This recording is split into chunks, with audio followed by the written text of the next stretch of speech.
Ladies and gentlemen, recorded in Fredericton, New Brunswick, Canada.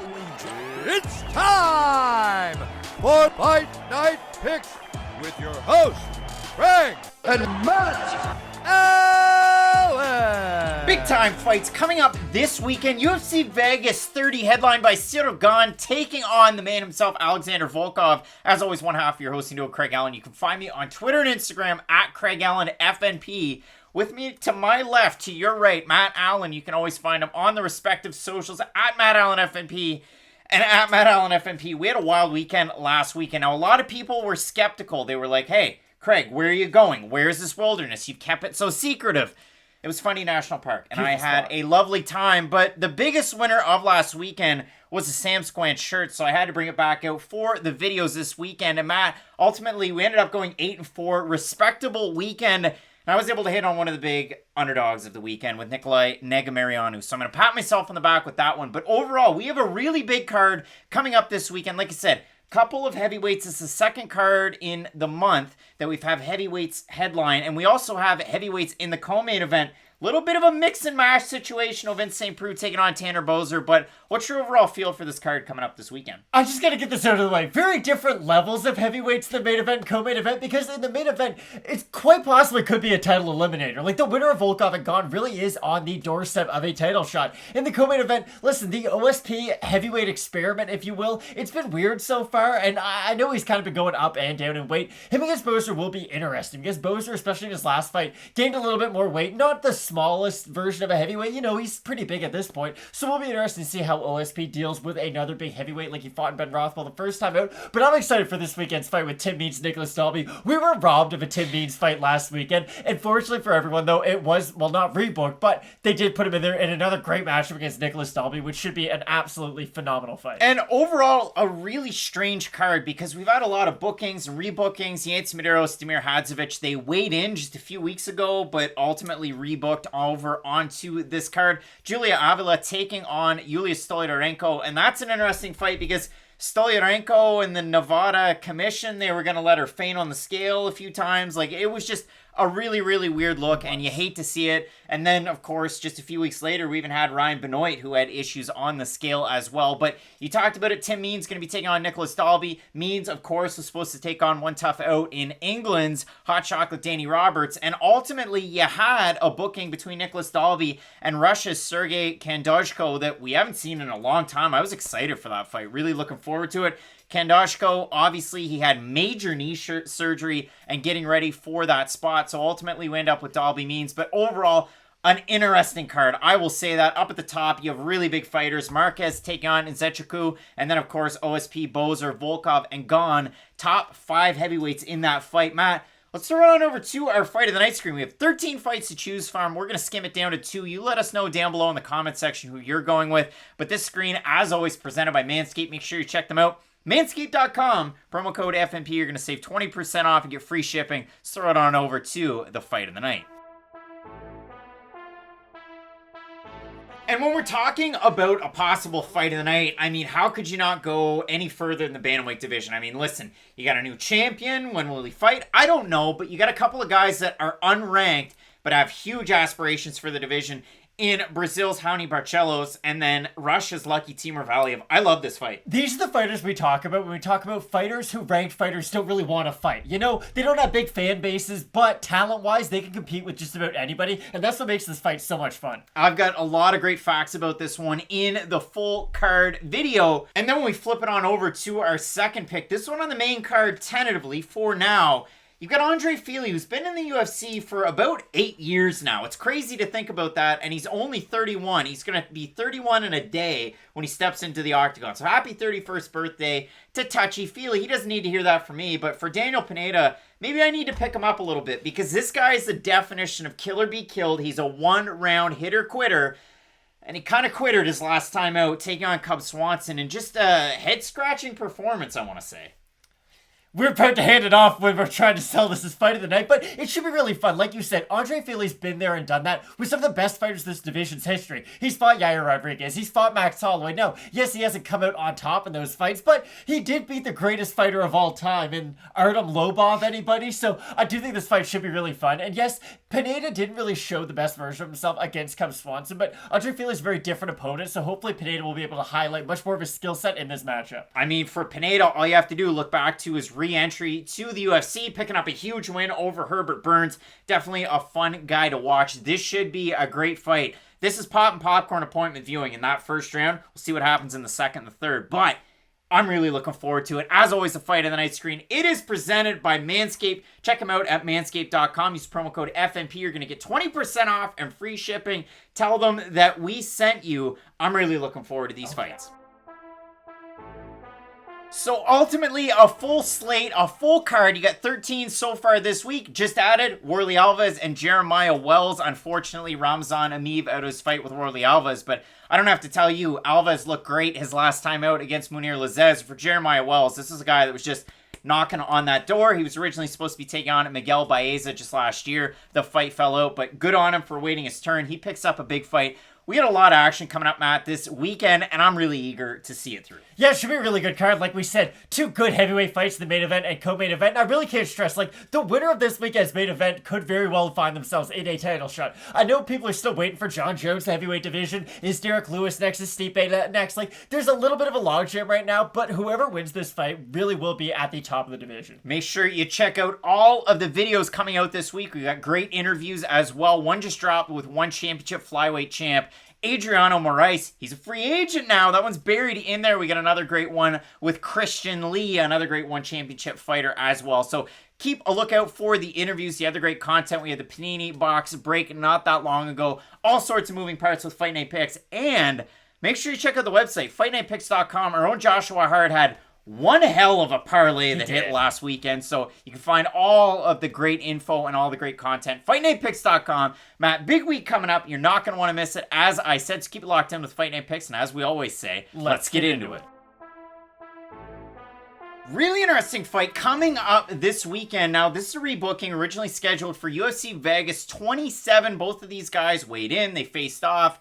And then due to health and safety protocols, the fight was scratched. But we get it for UFC Vegas 30. You got Yancy Medeiros. That's the guy that's fought a lot of really big names in his time, not just with the UFC, but Strikeforce as well. He's taking on the Bosnian bomber Damir Hadzovic. Matt, I was eager to see this fight through 3 shows ago and add a pay-per-view in there. Now we get to see it coming up this weekend. But listen, it would be a shame to spoil a perfectly good video. So with everything set in mind, we'll flip it back to the old video, we'll update the odds, and we'll offer you our final picks and prediction.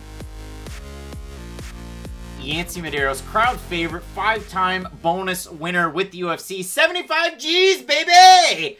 That's what they're saying these days. Now, I don't know if that's going to extend to fight nights. I don't know if it was because everything's bigger in Texas, but Vegas has to get ready for this fight, which was originally scheduled between Hadzovic and Nicholas Mata. And while I would have loved that fight, in steps Yancy Medeiros on short notice. You know exactly what you're going to get out of him. It's either going to be one of the wildest fights you've ever seen, or way too much camaraderie with Donald Cerrone and his grandmother in a really, really odd one. But overall, Yancy Medeiros, very well-rounded. Fought a middleweight once with Strikeforce, which is crazy. And I think that thick boy picture is a Sherdog picture.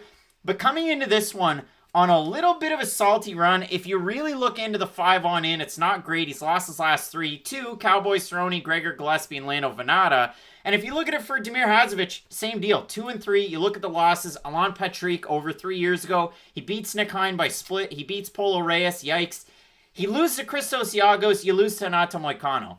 The only thing that bugs me out of all of those, like, you think of Damir Hadzovic in your mind. You look at the picture that we have over there, and he's kind of like hunched over. But when you watch Damir Hadzovic fight, he's got that really high tie stance. He throws really good kicks. He's good boxing. He's good in and out. He struggles a little bit with the ground game sometimes, and we saw that in the fight against Moicano, where it was like, okay, we're going to box. And then Moicano gets him in a body lock, trips him, takes him down. Moicano's in his guard, and he's like, I don't really like this anymore. So Moicano just stands up. Hadzovic lazily stands back up, and what does Moicano do? Inserts himself behind his back, pulls him down, and chokes him out. And then they had a weird exchange after that, because they're not friends.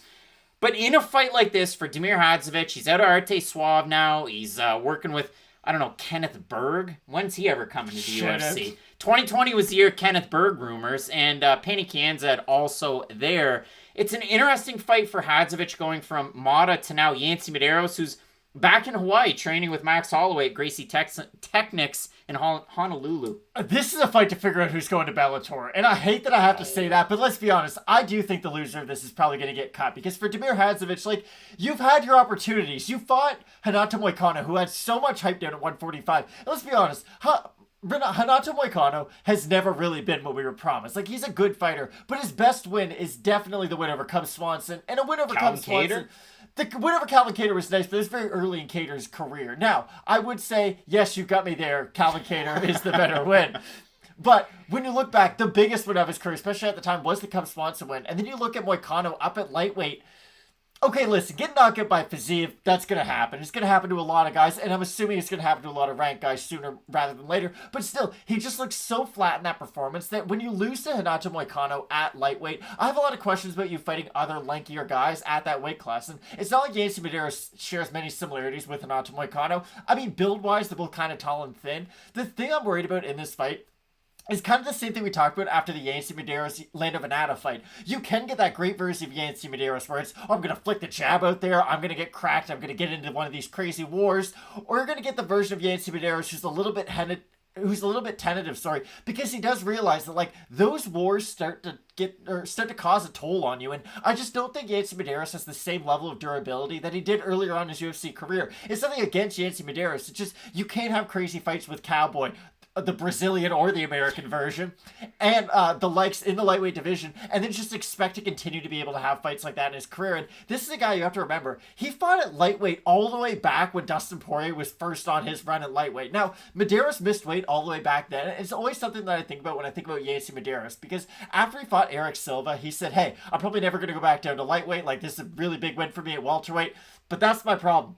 He had a big win over Eric Silva at welterweight. It's been a while since Eric Silva was a big win at welterweight. I understand that was UFC 212. It was like Hawaii versus Brazil with Max Holloway fighting Jose Aldo at the top of the card. But my problem with Yancy Medeiros is I feel like we let the excitement of his fights get in the way of his skill set. With Yancy Medeiros, I think he's a decent fighter, and I think he would be considered a decent volume striker. But with Medeiros, he's not the most durable guy in the world. So if he is in those extended exchanges on the feet, I'm always worried he's going to get clipped, and especially at 155 with him cutting so much weight. I don't know, I'm just worried about the overall durability of Medeiros staying at 155, and that's not a concern I have about Hadzovic.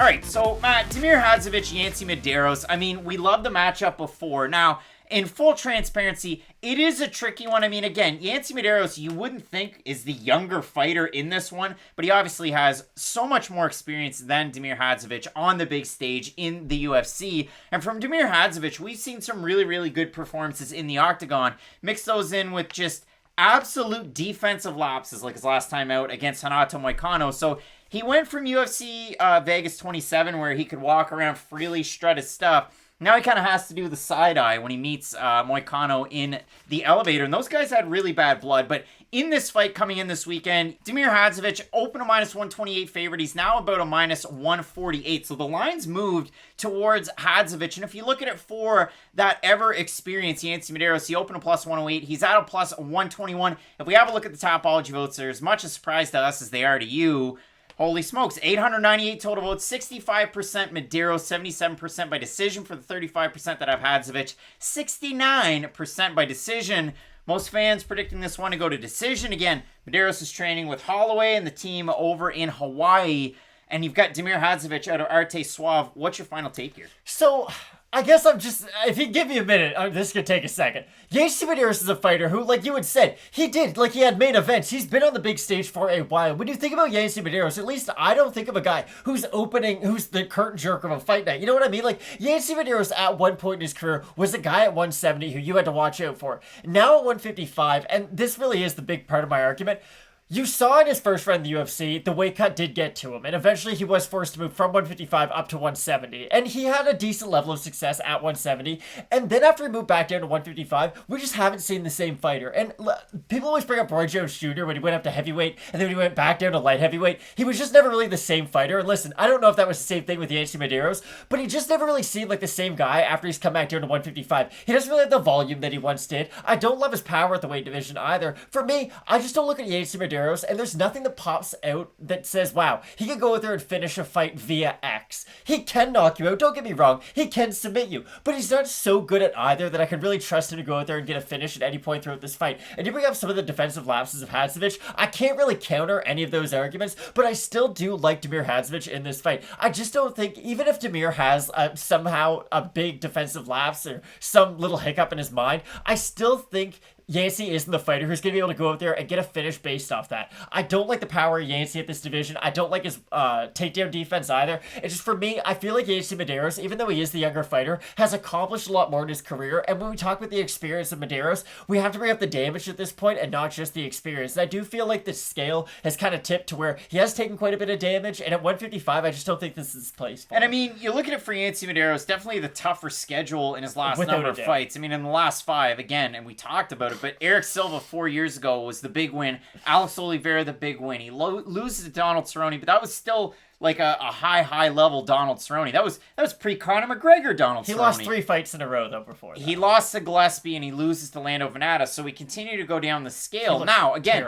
you talked about the scale, the fact that he struggled, or 155, a bit of a struggle. He came in right on the dot. He looked good on the scale for the fight that was originally supposed to take place, as did Damir Hadzovic, the smaller fighter in terms of height, in terms of reach. His last 2 times out, lost to Christos Giagos a couple of years ago, and then a year and 3 months ago against Renato Moicano, where he just looked lost. And listen, when fighters just look lost, like Nikolai Negamarianu when he took on Saparbek Safarov, it's a really weird spot going into the next one. So for me personally, I wouldn't have it on my card. I ever so slightly edge Damir Hadzovic, because when this guy gets in the fight in a pocket, he's a very, very good fighter. And if he can draw that fight out of Yancy Medeiros, it should be interesting. But again, as was said, if Yancy takes everything that he learned when he went back over to Hawaii and he comes out with a very grappling-oriented, jiu-jitsu-oriented game plan, could be an easy win for Medeiros. But for me, I'm going with Hadzovic. Yeah, I agree with that 100%. Both of us going with Bosnia and Herzegovina's own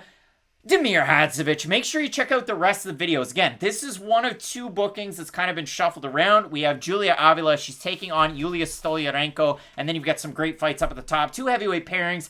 OSP taking on Bozer, and you also have Ciryl Gane taking on Alexander Volkov. You're not going to miss any of those. Keep it locked in with Fight Night Picks, and as we always say, let's get into it.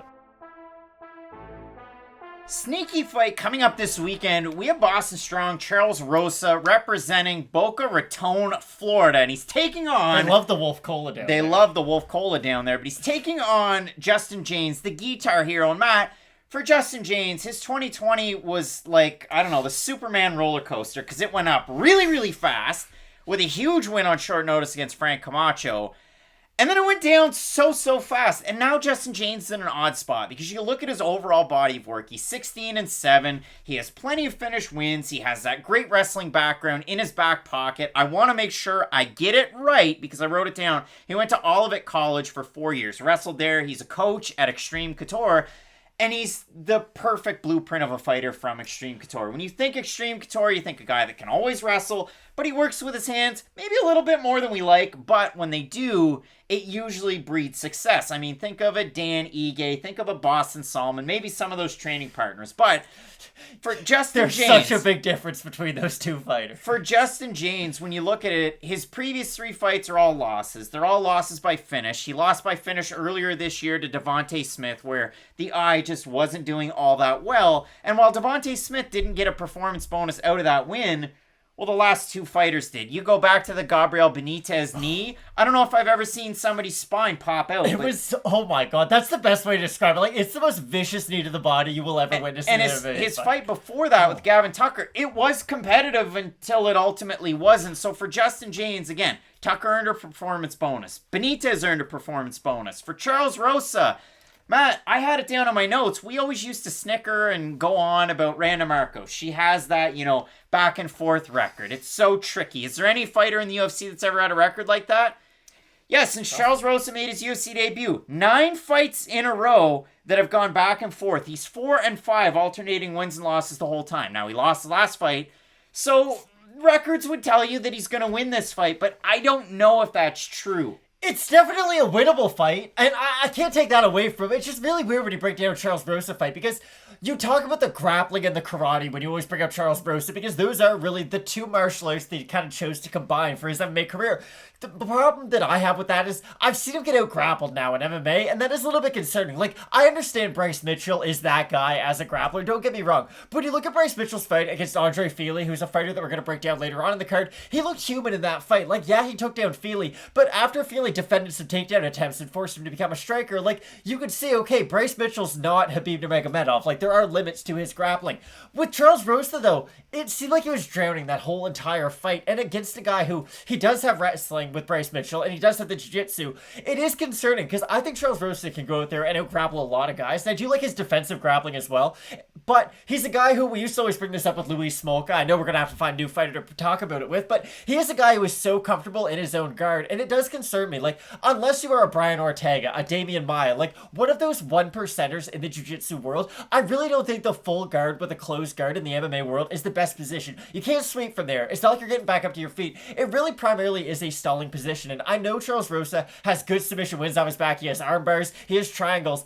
It's just, when you do give up rounds off of your back and you're not constantly going for the submission, I do get worried. He's a guy who can be held down and then he'll throw something up. And if he gets it, that's great. But if he doesn't, they'll just kind of get beat up on the ground for a little while longer. Like, he tries to find his opportunities to explode, and it's a smart way to conserve your energy. But my issue with Rosa on the mat is, when he does fight guys who are physically stronger than him, at least at 145 pounds, and with Justin Jaynes, and I know you're going to talk about it, how we haven't really seen him, the most grappling side of him in the UFC, but with a guy like Justin Jaynes, who isn't a small lightweight, who's a well-built featherweight, if you will, him moving down to featherweight, I do have concerns about Charles Rosa on the mat, even though I do think that's probably his best path to victory. And if you look at it for Justin Jaynes, he talked about it with MMA Junkie before his fight against Gavin Tucker, which, again, the story of Justin Jaynes 2020 was, I gotta get in there, I gotta take the fight. And it was probably the speed dial call from the UFC, because he's in Vegas, he's in fight-ready shape. So if you look at it, Camacho fight 155, short turnaround against Tucker, 145, he weighs 156. Professional, makes the weight.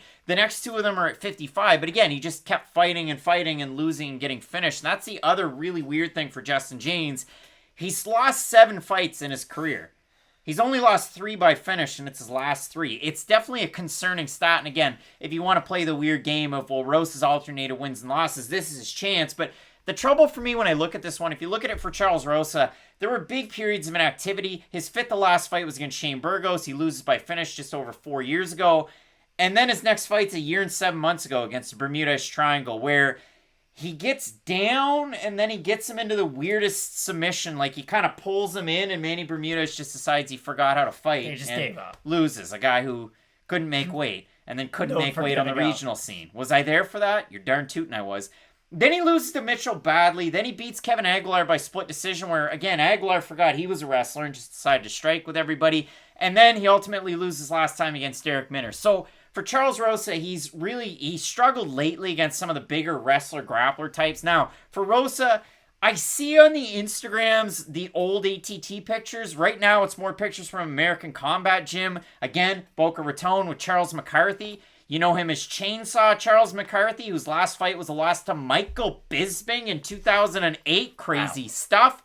But neat for Charles Rosa. And that's kind of a theme on this card. There's a lot of fighters that have either started their own gyms or kind of branched off, and they're at some smaller gyms. Neat to see from Rosa. But when I look at this one, Rosa coming in about a -170 favorite. The line hasn't changed since it opened. For Justin Jaynes at about a +145. And if we have a look over at the Tapology votes, surprise to us as it is to you, 929 total votes, 85% Rosa, 61% by decision, 30% by submission. For the 15% that have Jaynes, 58% by knockout. Matt, I look at this fight, and I do have a hard time because, again, for Charles Rosa, he's an accredited black belt in jiu-jitsu. He has a very competent stand-up game where he was close in a fight with Kevin Aguilar, ultimately loses a fight with Derek Minner. The trouble at 45 has really been those really wrestle-boxer types.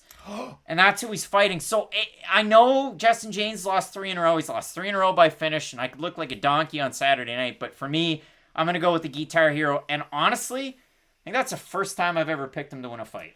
I'm gonna have to side with Craig on this one. Honestly, stylistically, you have to look at the guys who have beaten Jaynes in his last 2 fights. Because Gavin Tucker, yes, he's good on the mat, but he's much more of a wrestler than Charles Rosa is. So he has the opportunity to take down a guy like Justin Jaynes in an MMA fight. Charles Rosa might have an opportunity to drag him down at some point. But to me, it'll be like with a minute left in a round, he's really gonna have to scramble to try to get a submission. For Justin Jaynes, can't get knocked out by a knee to the body from Gabriel Benitez. Could Charles Rosa strike anywhere near the level of power that Gabriel Benitez can? Be awesome if he could. It would be. He'd probably be like a champion if he could, but that's the problem. There is a give and take with MMA. And for Charles Rosa, he's got a great gas tank. He's got good volume. He just doesn't have that one-punch power. Same thing with Devontae Smith. Like, he hits really hard, too, and that's what's going to finish you against those guys. So for me, I like Justin Jaynes in this fight.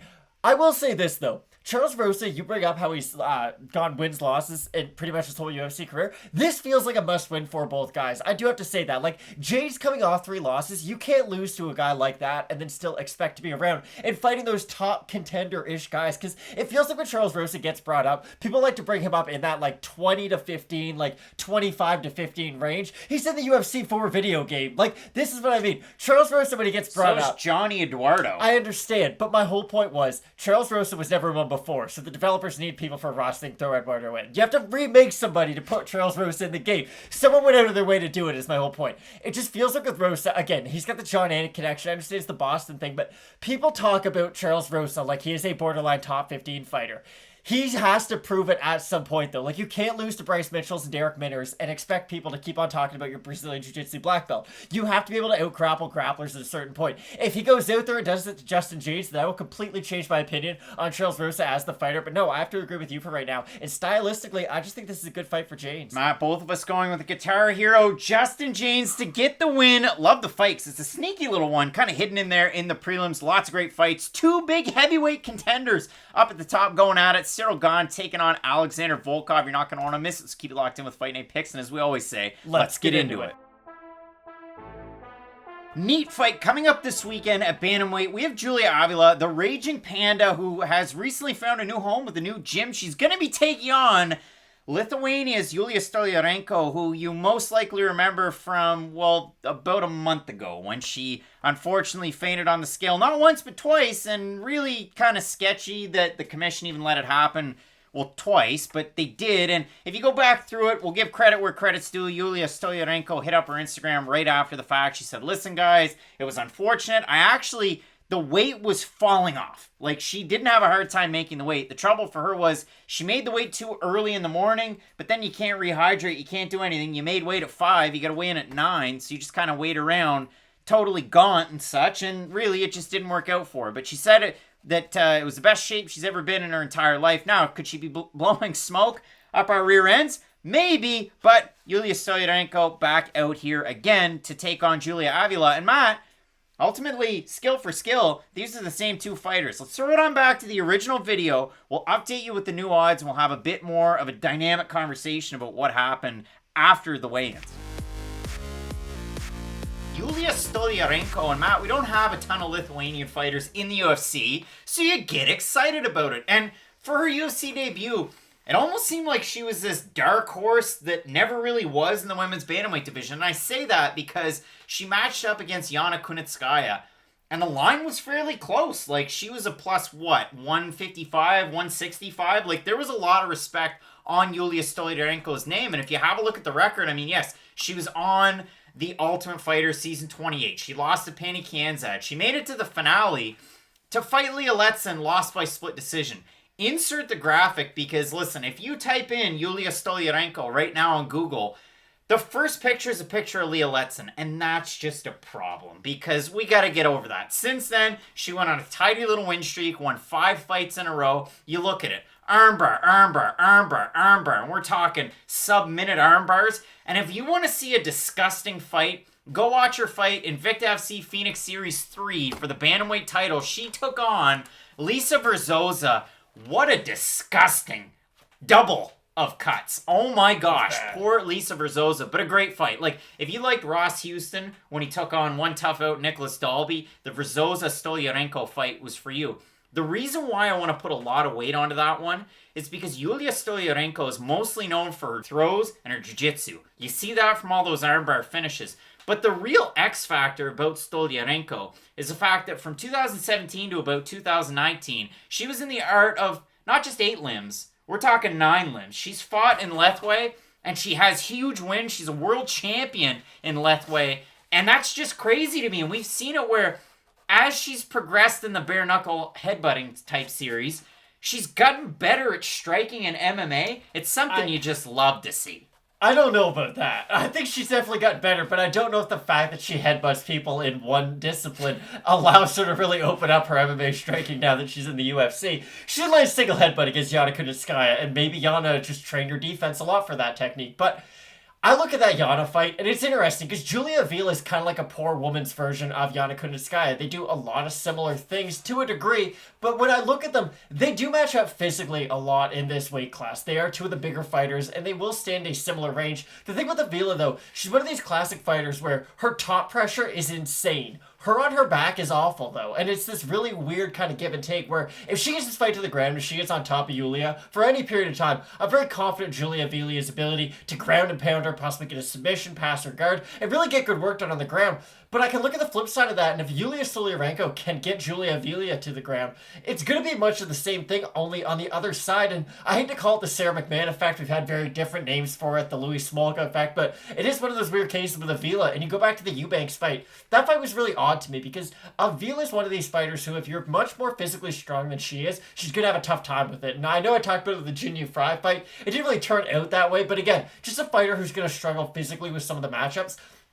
Avila will be another one of those fighters. And with Stoliarenko, it's odd to say that an MMA fight could come down to strength, but I really do think that this is one of the few fights where that could be a big X factor, because I do think if Avila can get on top of Stoliarenko for any period of time, I'm talking 2 minutes, like at the end of a round, I think she can get great work off, and I don't really think Stoliarenko can get back up to her feet. I think she has a good ground game, but her ground game is much more defensive than it is, oh, I'm going to look to sweep you and get on top and ground and pound you. If she was more sweep heavy, I would favor her in this fight like crazy. And that's the thing, because Avila needs to get this fight to the ground. She's another one of those fighters, I'll bring up Courtney Casey again, who, to really open up her skill set, she has to incorporate the takedown. And that's the thing for Avila. It's always hard predicting her fight because it does come down to, can she take her opponent down or not? And a lot of the women in the top 10 of bantamweight or even the top 15 have a judo background, and that's what makes this matchup really interesting. And if you look at Julia Avila, has a judo background, has a jiu-jitsu background. I mean, they match up very well in this one. For Avila, if you watch any of her tape before the UFC, so if you go back to the Alexa Connors fight, that was a fight of the night, if I'm not mistaken, with Invicta. Then she fought Pani Kanzad, beats her by decision, 2019. That's a huge win. We saw Pani look great against Sijara Eubanks, who Julia Avila struggled against. So you're excited about that one. She had bookings with Carol Hosa all day and Sunday, twice on Sunday, really. That didn't happen. She fought Gina Mazzani, finished her in 22 seconds. Didn't learn a lot. Again, if we're making the cheap comp to Invicta, the Phoenix was rising, and then she fought Sijara Eubanks. All 3 judges scored that 29-27 for Eubanks, and that's the thing. With Julia Avila, her wrestling's decent. Defensive wrestling, maybe not the best. Her aggressiveness on the feet is great. Like, if you go back again and watch a lot of the fights on her way up, very, very good. I mean, she trains out of Oklahoma Martial Arts Academy in Edmond, Oklahoma. I've been there. That's north of the city. Nice little place. But she trains there, and she is a geologist for an oil company. How neat. But in a fight like this, again, Julija Stoliarenko, you're going to have the threat of the takedown. You're going to have her doing weird, funky stuff with her back up against the cage and Yana Kunitskaya pushing her forward. Normally has exciting fights. It's just it didn't really materialize her last time out. So, of course, very unfortunate what happened with Stoliarenko. I was really looking forward to that fight when it was originally supposed to take place because ultimately when it comes down to it, yes, Stoliarenko's fight against Verzosa, oh, so you're a striker now? We know that she has that Lethwei background in her back pocket, but you can't strike with your head in the UFC unless you get lucky and the referee misses it. Now, for Julia Avila, we know her for her grappling. We know her for her pressure. No longer training out of Oklahoma Martial Arts Academy. She's somewhere smack dab in the middle between Oklahoma City and Edmond. Shouts to the lovely people of Oklahoma. You treated me well the 2 times I was there. She's now training out of Outsiders Combat Club, Matt. Now, good for her. You like to see it. But I'm really interested to get your take on this matchup because it is odd, the circumstances going from the original booking to what we're getting now. Is it though? Like, to me, this is still basically the exact same fight. For Julija Avila, like, I don't really think a minor change in their training camp is that big of a difference. Going from Oklahoma MMA to then going into your own gym, like, you're not making that big of a difference. It's not like she got kicked out of American Top Team is the point that I'm really trying to make. I don't look at her training, changing her training situation and looking at it as, oh, we're going to see a new fighter. And I don't mean that as a positive or a negative. Like, I don't think she's going to all of a sudden go on her own and then level up 5 times, and then we're going to be talking about Avila taking on Amanda Nunes one day. I still feel very much like we are going to see the same fighter. For me, I keep on going back to the stat I cannot get out of my mind. Because I don't think Yana Kunitskaya is a top tier fighter. I think she's a very good fighter, but I do think when she fights the top tier in this division, she really does struggle against them. She beat Yulia Stoliarenko and outstruck her 41-6. Stoliarenko landed 6 significant strikes in a 15-minute fight against Yana Kunitskaya. Yana Kunitskaya has terrible takedown defense and terrible striking defense. So my issue really comes down to, I don't know what Stoliarenko can do to go out there and really beat Avila. I don't think she can go out there and consistently out-grapple her for rounds. I think maybe she can outstrike her on the feet, but this is my problem. I think it's always going to come down to the takedown defense of Stoliarenko. And personally, I just think Avila is the better grappler, especially in the MMA world. So Matt, if we have a look at the odds for this one, they're kind of silly. I mean, Avila opened a -400 favorite. She's -354 right now. For Stoliarenko, open a +300. She's a +271 as it sits over on Tapology. 859 total votes, 90% with Avila, 79% by decision. For the 10% that have Yulia Stoliarenko, 52% by decision, 36% by submission. Seem like you're leaning a certain way, but let's get the pick out of you. I mean, listen, I don't love the odds on this fight, but at the end of the day, in the bottom where we have who has better predictions at the end of the year, it doesn't come down to what the odds are. I think Avila still should win this fight, even though, like I said, I'm not in love with where these odds are. I don't look at Julija Avila and think, wow, this is a fighter who's all of a sudden going to go into the top 10. I like her skill set, and again, I do like the well-roundedness of her game, and I think it'll be enough to get her past this fight, but I don't really know what Avila's ceiling is after this. It's really, really tricky if you do look at her recent run in the UFC after Invictus. She beats Pani Kanzad. Wow. And that was only 2 years ago. That's a really, really big win. Then she beats Gina Mazzani. Okay, we're going down a little bit. Beat the brakes off her, though. And then she loses to Sijara Eubanks in a fight where it was just like the meme of the Rolling Stones going, dan it. And it really wasn't a good start me up in that fight. It really wasn't. So for me, I look at that. I have a little bit of pause. That last fight against Sijara Eubanks, if we go back in the memory bank, was about 9 months ago. So it's been a while. For Stoliarenko in that fight against Yana Kunitskaya, you can either take it with, I don't know, a cheeseburger, or you can take it with a grain of salt. And you look at it for Yulia Stoliarenko. I know there are a couple of commenters out there that posted under the video. Yeah, but look at the record. Look at the women that she was fighting, those quick arm bars. On the Ultimate Fighter, too. You look at those, and not the biggest wins against not the best competition. Then she goes in and fights for Rosa, a very, very good fighter, and picks up a great win where, listen, those cuts were disgusting. And that was an amazing fight. I definitely, you should go back and watch that.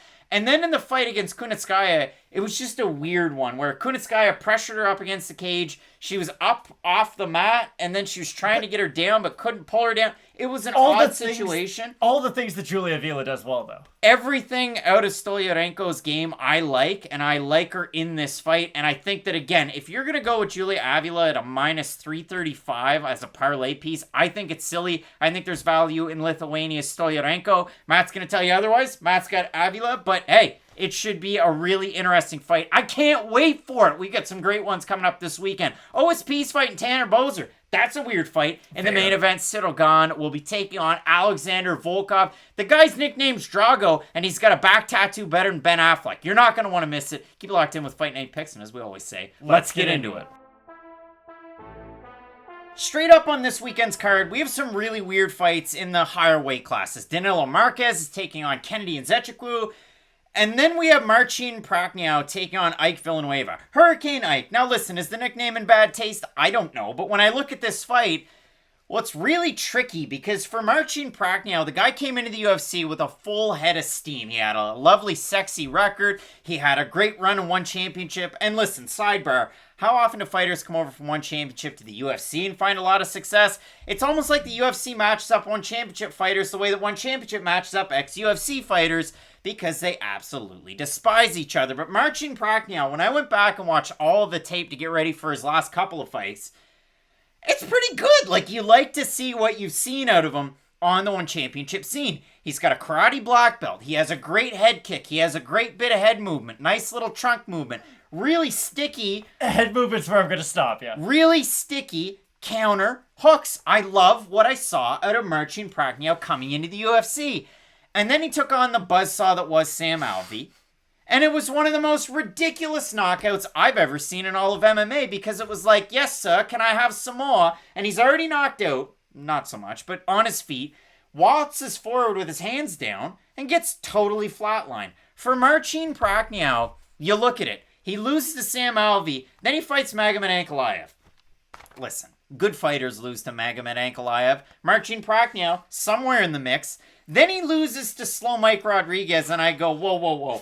Marcin, you've been out for a long time.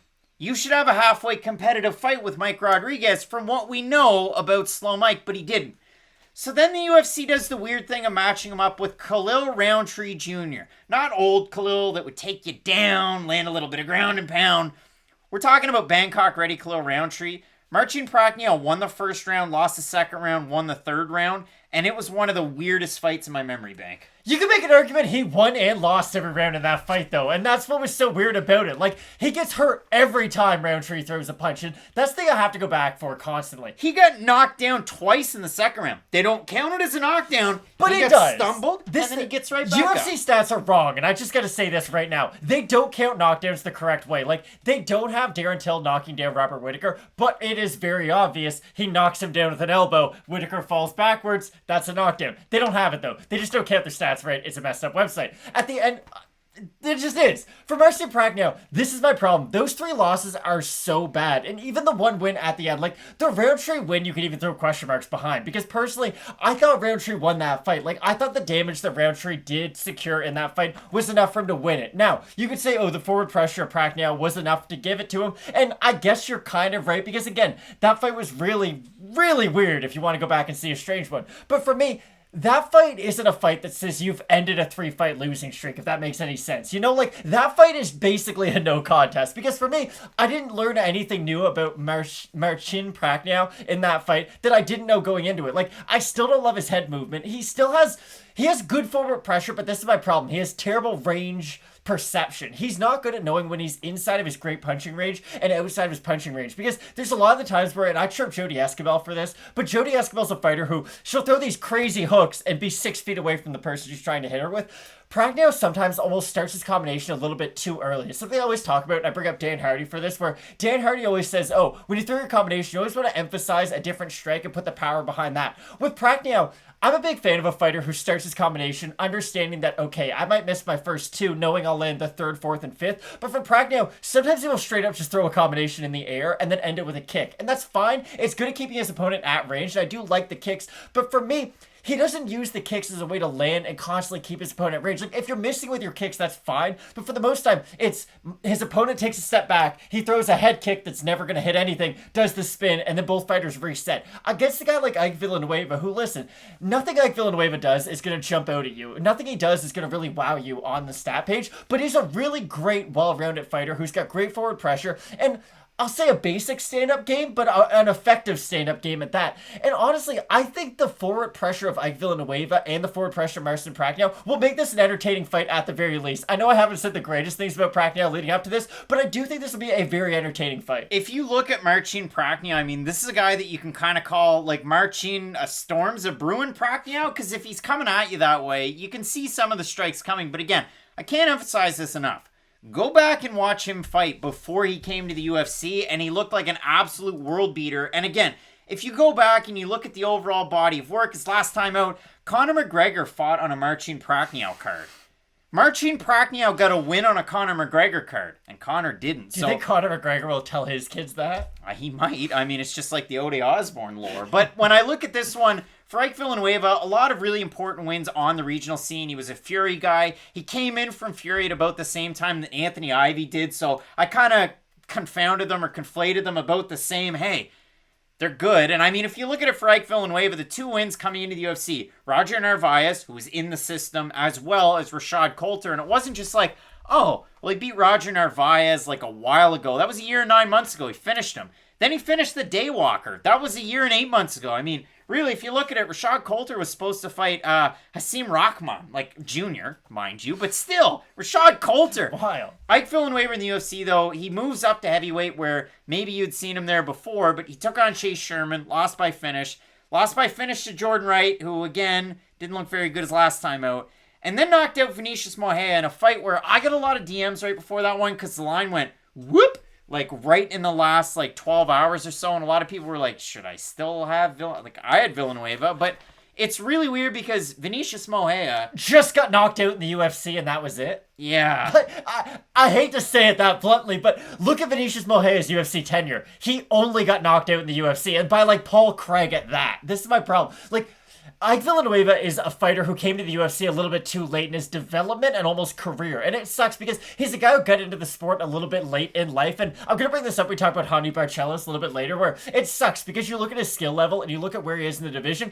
He's almost a little bit behind where you'd like him to be. Like, if he was 3 years younger, everything would be great. And for Ike Villanueva, listen, at 37, you can still be a competitive light heavyweight and a heavyweight. It's not ideal, though. Jan Blachowicz became a champ up there. Okay. So you never know. Jan Blachowicz has a very technical skill set, though, on the feet and on the mat. When I look at Ike Villanueva, he does lack some of those finer details in his skill. Ike Villanueva coming out of 4-ounce Fight Club, and he also has Bob Perez kind of in his corner, the Derek Lewis Whisperer, if you will, so that makes things really interesting. You also have a fellow Texas area fighter from the same area and gym in Daniel Pineda, who's also on this card. This is my question for you. Why is Marcin Prachnio such a big favorite in this fight? Like, he's been knocked out in 3 straight fights and then barely beats Kilo Roundtree Jr., who, listen, on his best day is a tough fighter who's got good knockout power, but it's not like beating Kilo Roundtree Jr. by decision is how you're going to beat him. So, for me, I guess I'm just asking you, like, why do you see the odds where they are right now? Because they are kind of ridiculous. There are certain fights on this card. Again, Julija Avila being a minus 400 at open against Stoliarenko, and then you've got Marcin Prachnio, who's at a minus 220. I think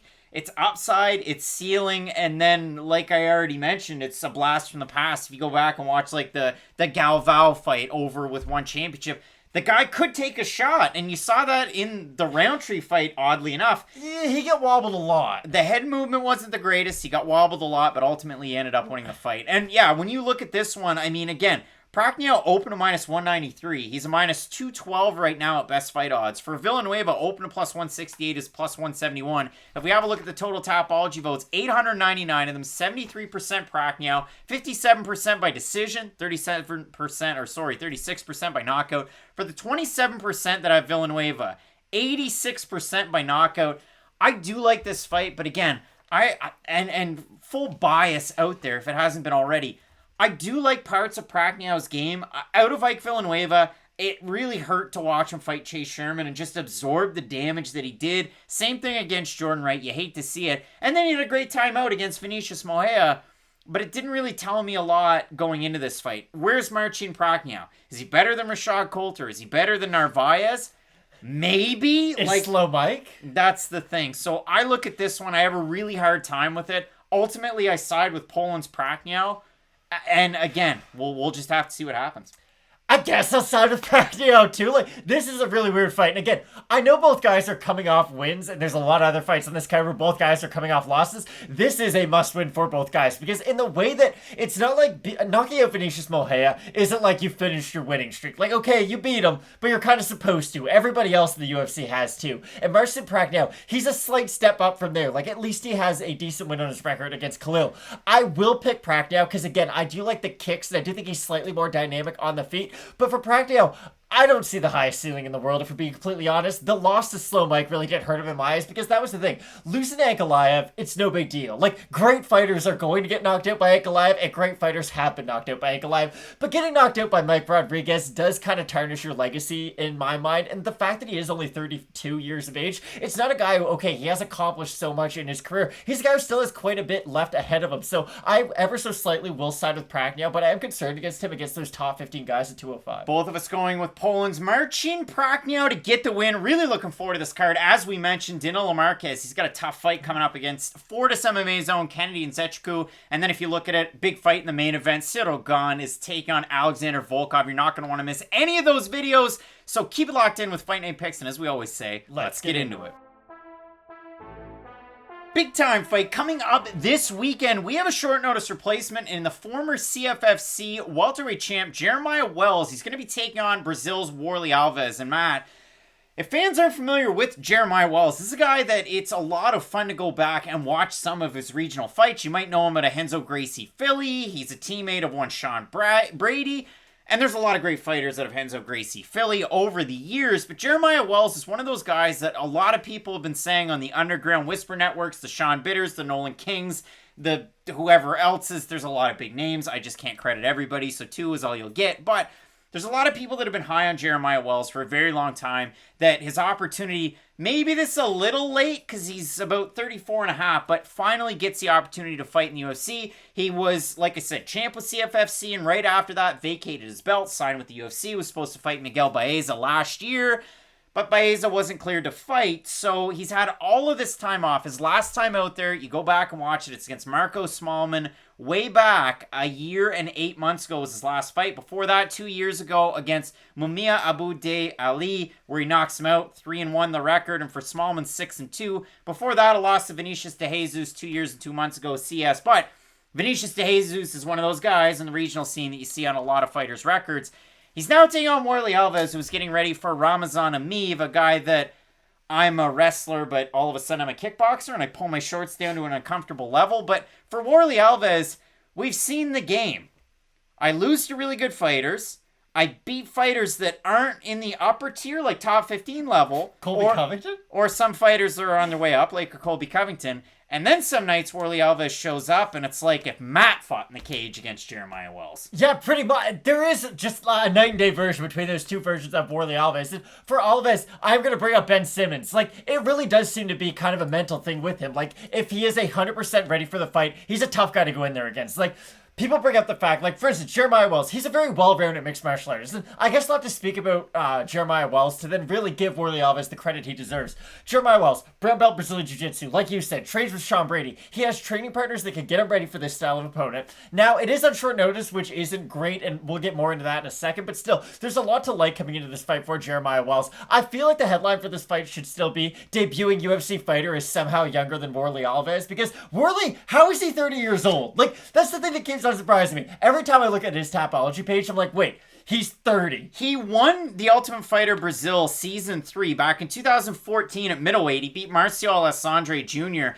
and then he beat Alan Jobin, Nordin Taleb, and Colby Covington. Which is an extremely impressive win streak to go on. And the thing about Warlley Alves has always been, can his stand-up ever catch up to where his ground game is? Because at the start of his MMA career, it was just the jiu-jitsu. He didn't really have, he had the power, I guess. He just didn't really have the technique to go along with the punching power that he had. And then he was starting to put everything together. And then, of course, he loses that fight, Brian, and he's lost a few since then. And we kind of know the story. But for Warlley Alves, anybody who he grapples with, he is going to have a massive advantage with. Unless you do bring up, like, the fight against Randy Brown, which I don't know if I have an explanation for that performance. It was just odd. Like, Warlley Alves looked like he didn't want to be there. And I don't want to speculate any further than that. He just looked like he didn't want to be in there that night. And I would say nobody can submit Warlley Alves. Like, I would put one of those Matt guarantees next to it. But we have seen it be done. I will say this much, though. I don't think Jeremiah Wells can submit Warlley Alves. Can he go out there and out-wrestle him? Yes, he could be able to out-wrestle him for slight periods of this fight. Could he out-grapple him in moments and stay on top? I think he could, but the problem is we talk about that version of Warlley Alves that we have seen before. The last version of Warlley Alves that I saw in my mind's eye was great, and that's the version that I have to assume we're going to be seeing from this point moving forward, or at least that's the version that I have to go from this point out, because I have no idea what's going on between the ears of Warlley Alves. I only know what's going on inside the cage. Based on his last performance, he looked to be that guy again who was in that 25 to 15 range, who, listen, could he beat the top tier wrestlers in the division? Maybe not, but anybody else, if he could take them down, he had a really good chance to beat them. So for Warlley Alves, I feel like this is a very winnable fight for him. This is a very good fight for him to have at this stage of his career, I should say, because Jeremiah Wells, like you had said, very well-rounded, very well-respected guy, I should say, on the regional scene. So it's not like you're just beating some random guy on short notice coming in to fight Warlley Alves. So I do feel like this will still be a quality win for Alves if he can pull it off. And it's against a guy who is so well-rounded, which makes this fight so much fun. Jeremiah Wells is one of those guys that has good wrestling, he's got decent jiu-jitsu, and he has really, really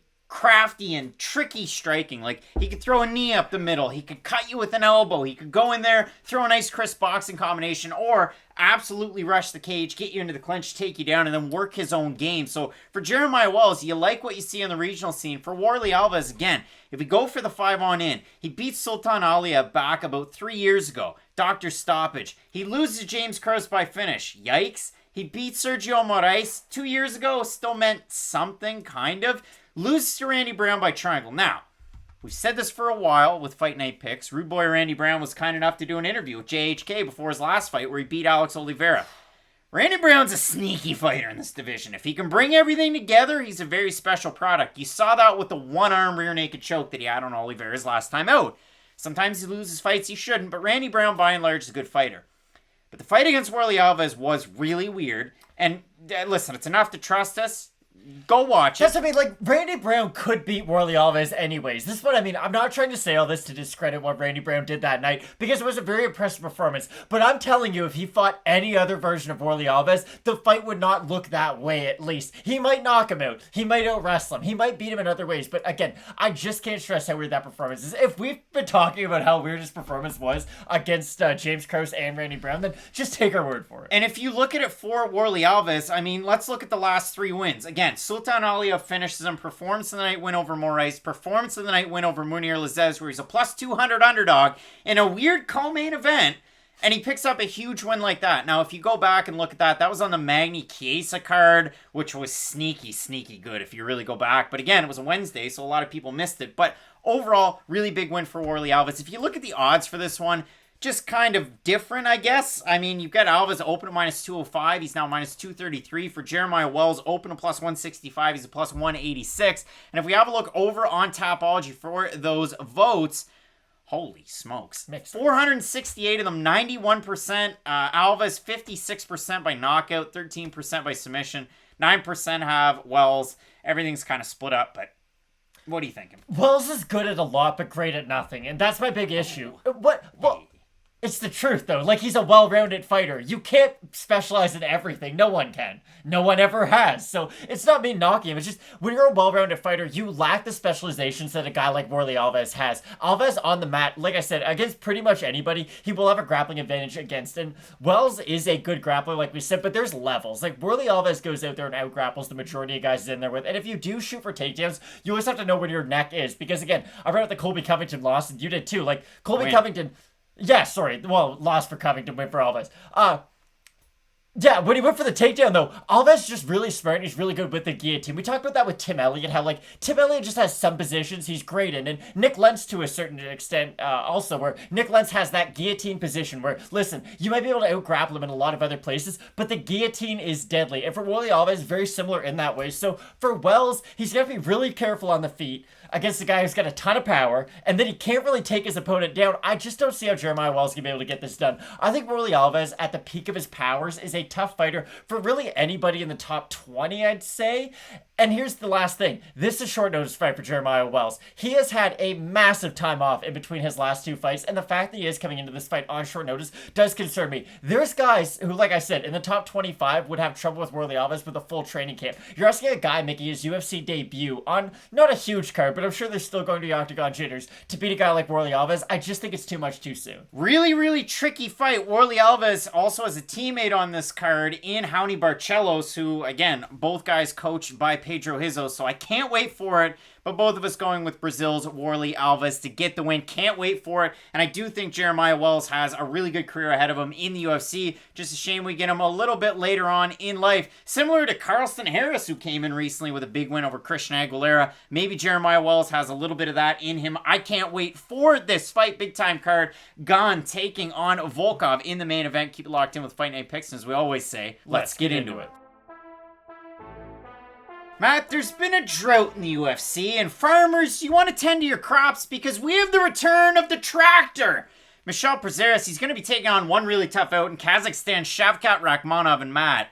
For Shavkat Rakhmonov, you can't have a better debut than he did against Cowboy Alex Oliveira. And if you don't know Kazakhstan's Rakhmonov, this guy is one special fighter. 13-0, former M1 Global welterweight champion. You want to go back and have a lot of fun. Well, you go back and watch his fight against Odilov. You go back and watch his fight against Danilo Prekaza. You go back and watch some of these fights that you can find for free on YouTube, but also maybe you got to pay a little bit of money on Fight TV.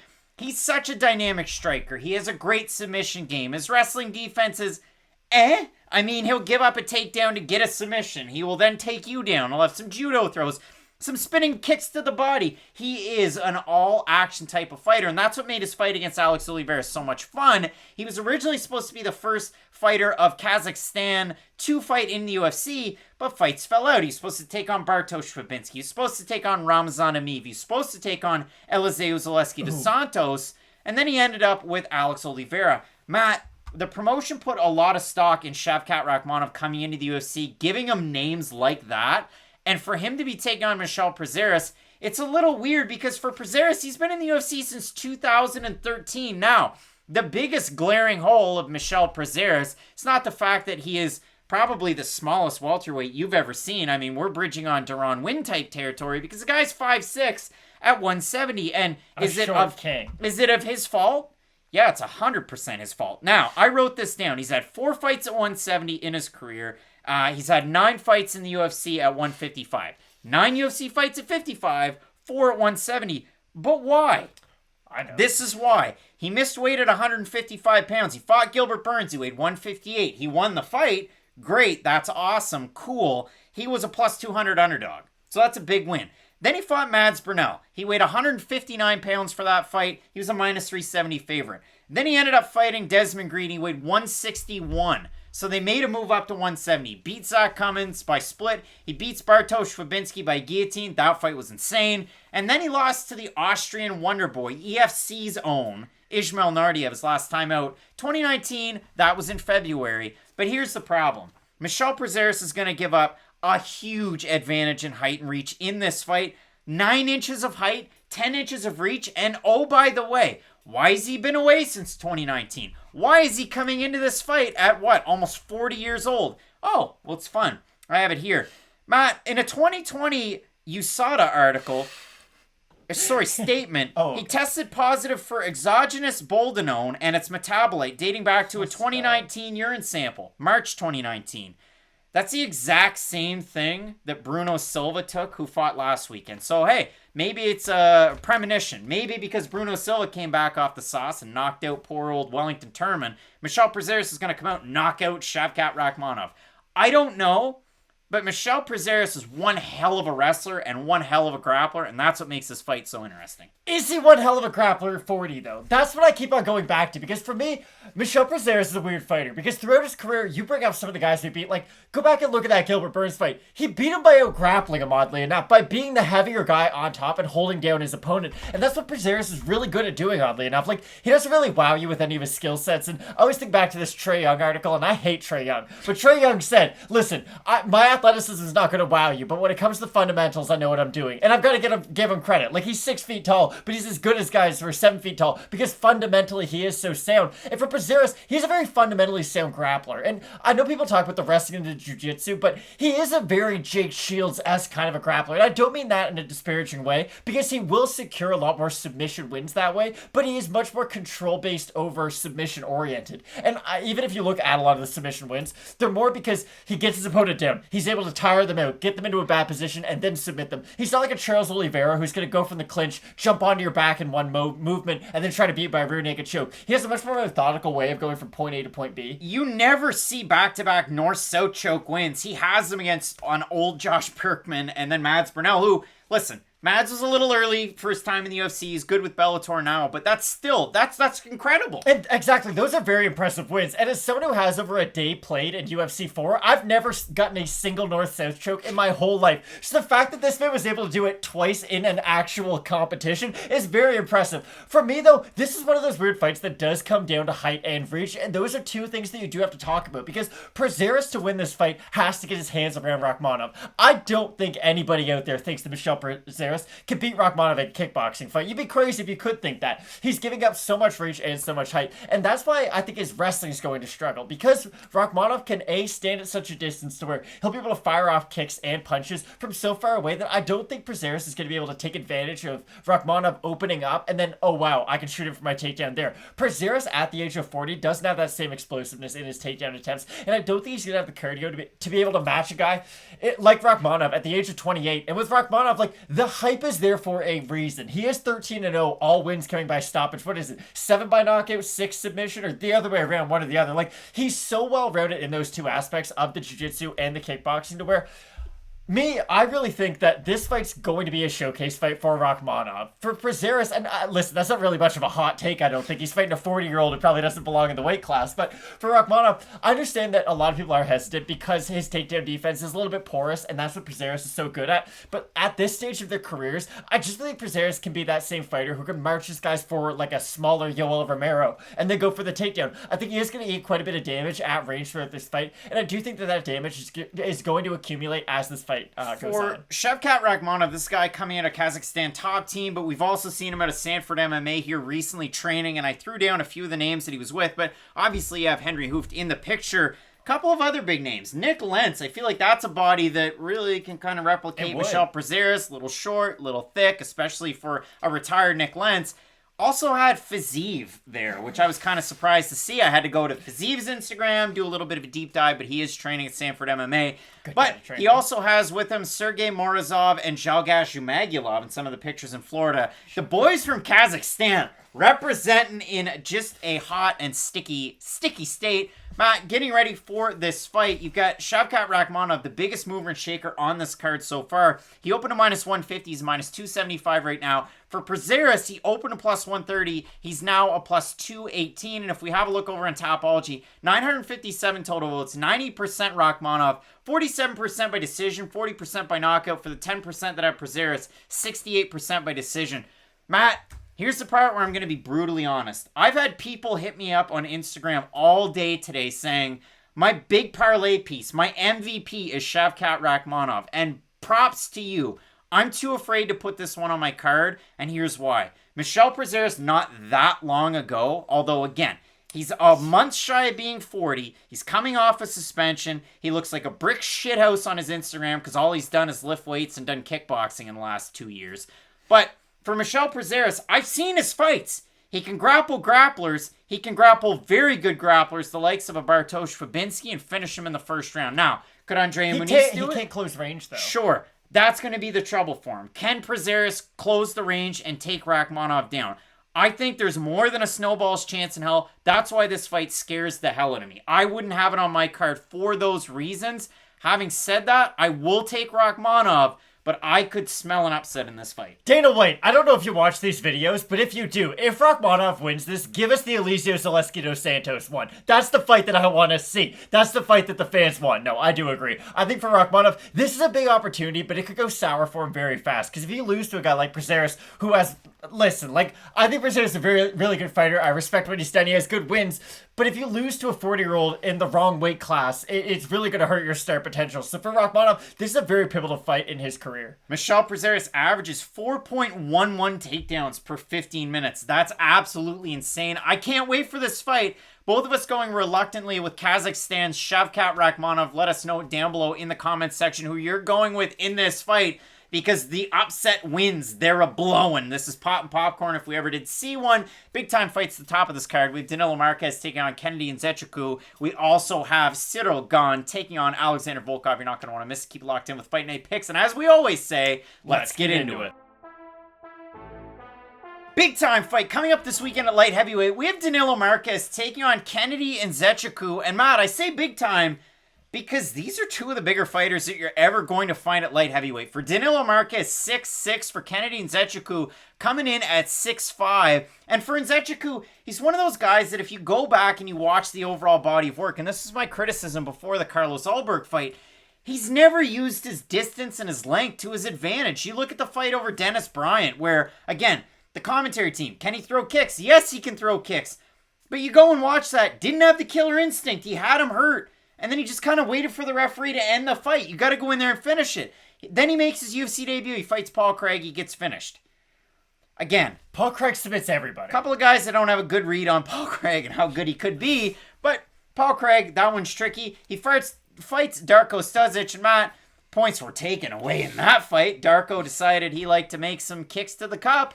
And then for Kennedy, he fights Carlos Ulberg. And it's like, all right, everything, all the game planning, it's all in the right place. Saif Saud has a great spot for him. He's got things figured out. We're going to go into this fight. We're going to pick up a really big win over the city kickboxing guy. It was UFC 259. You had Ulberg, you had Shane Young, you had Israel Adesanya.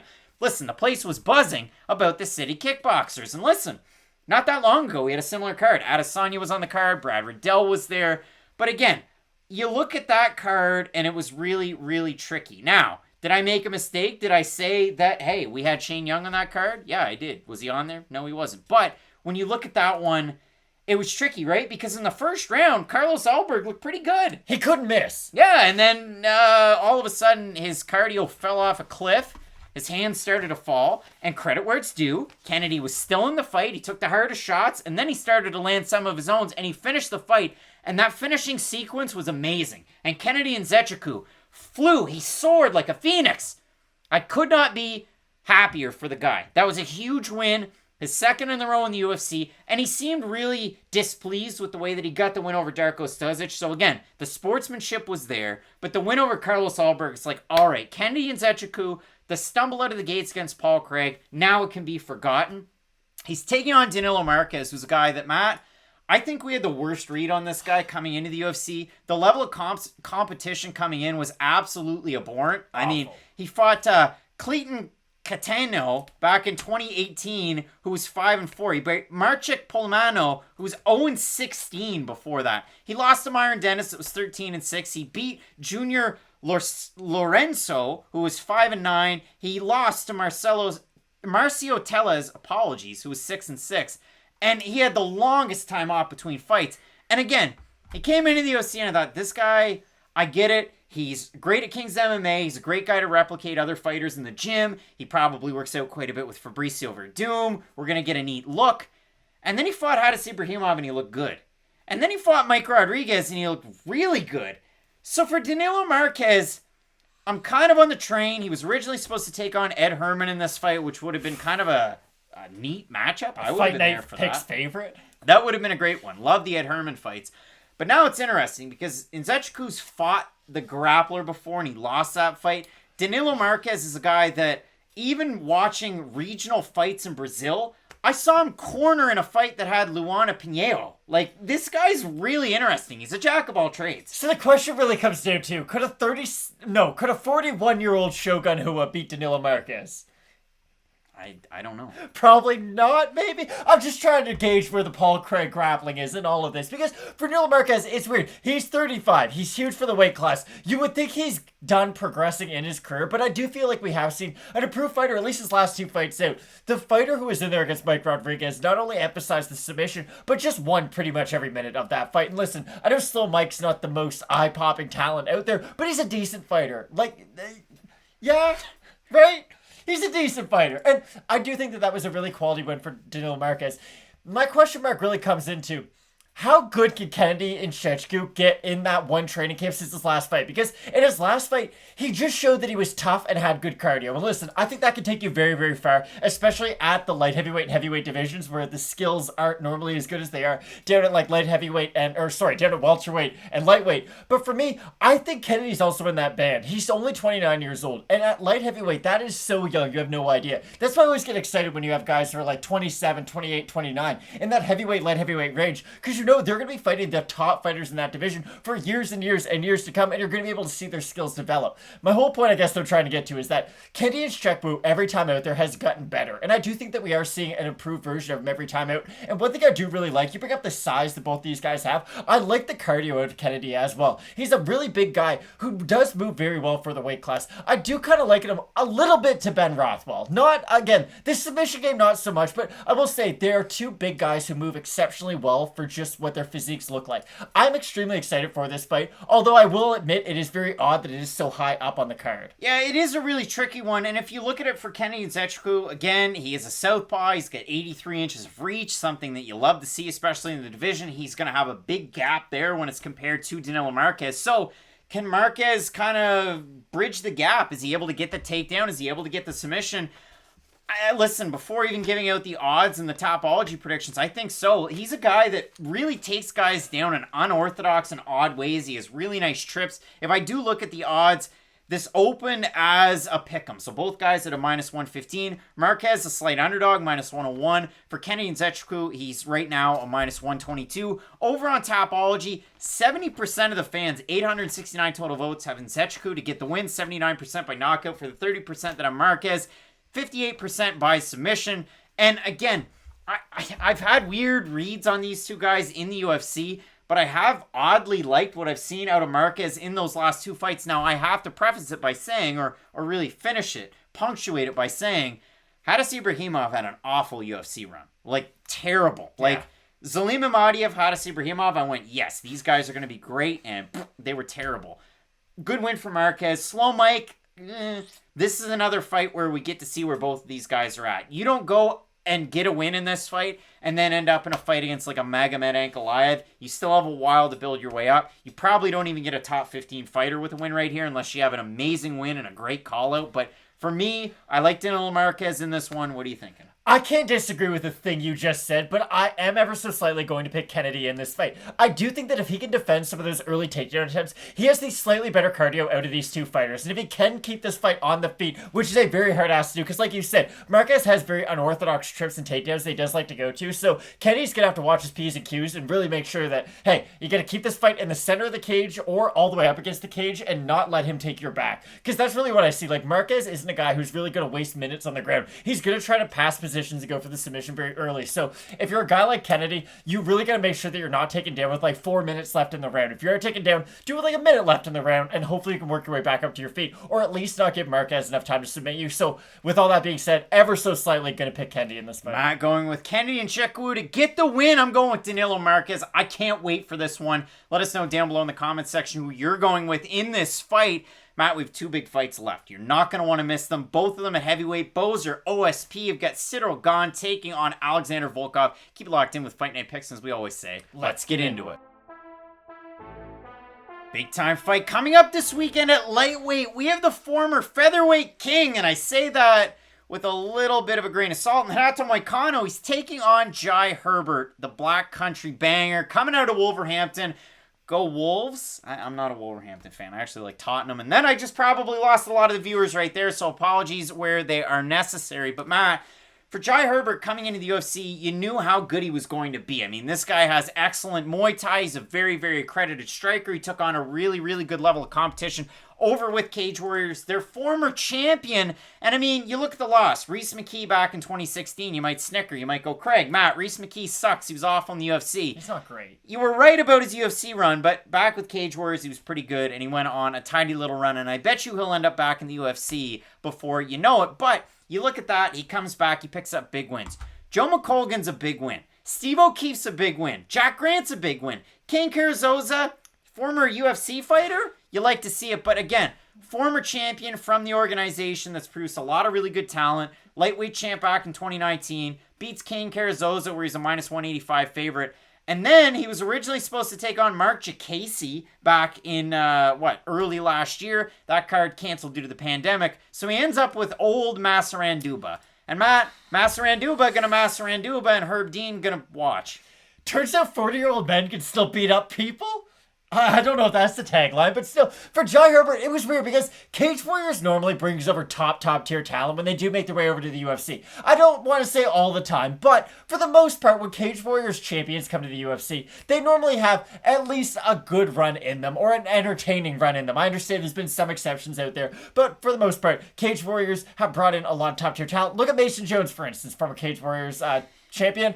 Now losing via no contest, so maybe not the best fighter I could have brought up. But besides that, for Jai Herbert, I had high hopes for him coming into the UFC, and against Massaranduba, I just kind of expect him to win easily. Because, listen, you're fighting a 40-year-old at 155. I know Trinaldo missed weight, but again, and that really, I thought, okay, that just plays more into Herbert's going to win. You have an older guy, he's not really training that much, he's not going to be there. No one was more surprised than me when Massaranduba landed that overhand left. It was one of the nicest punches you're ever going to land in a fight. He flatlined poor Jai Herbert. And Herb Dean, who is sometimes good at his job, but sometimes not, we have to be critical of him when he isn't, was not doing his job very well that fight. Jai Herbert ate quite a few shots after the bell, and they were super unnecessary. And for me, that's the question mark around Jai Herbert. I don't want to steal any of your thunder, Craig, because you kind of brought this up before we started filming. So if you want to get rid of this, let me know. Jai Herbert doesn't have a great chin. And for me, that's a really big concern. When he does take on guys, and listen, Renato Moicano is not the type of guy who can go out there and really take advantage of it. Renato Moicano is a crisp striker. Technically, he's a very good one, but Renato Moicano is not a guy who goes out there looking to knock you out. He doesn't throw punches looking to, wow, I'm going to knock you down like a Vanderlei Silva. I was looking at Renato Moicano and comparing more of like a Michael Bisping, where if he does knock you out, it's going to have to be by accumulation. And Moicano's weird because he doesn't even have a single TKO victory on his record for being a decent striker. It's weird.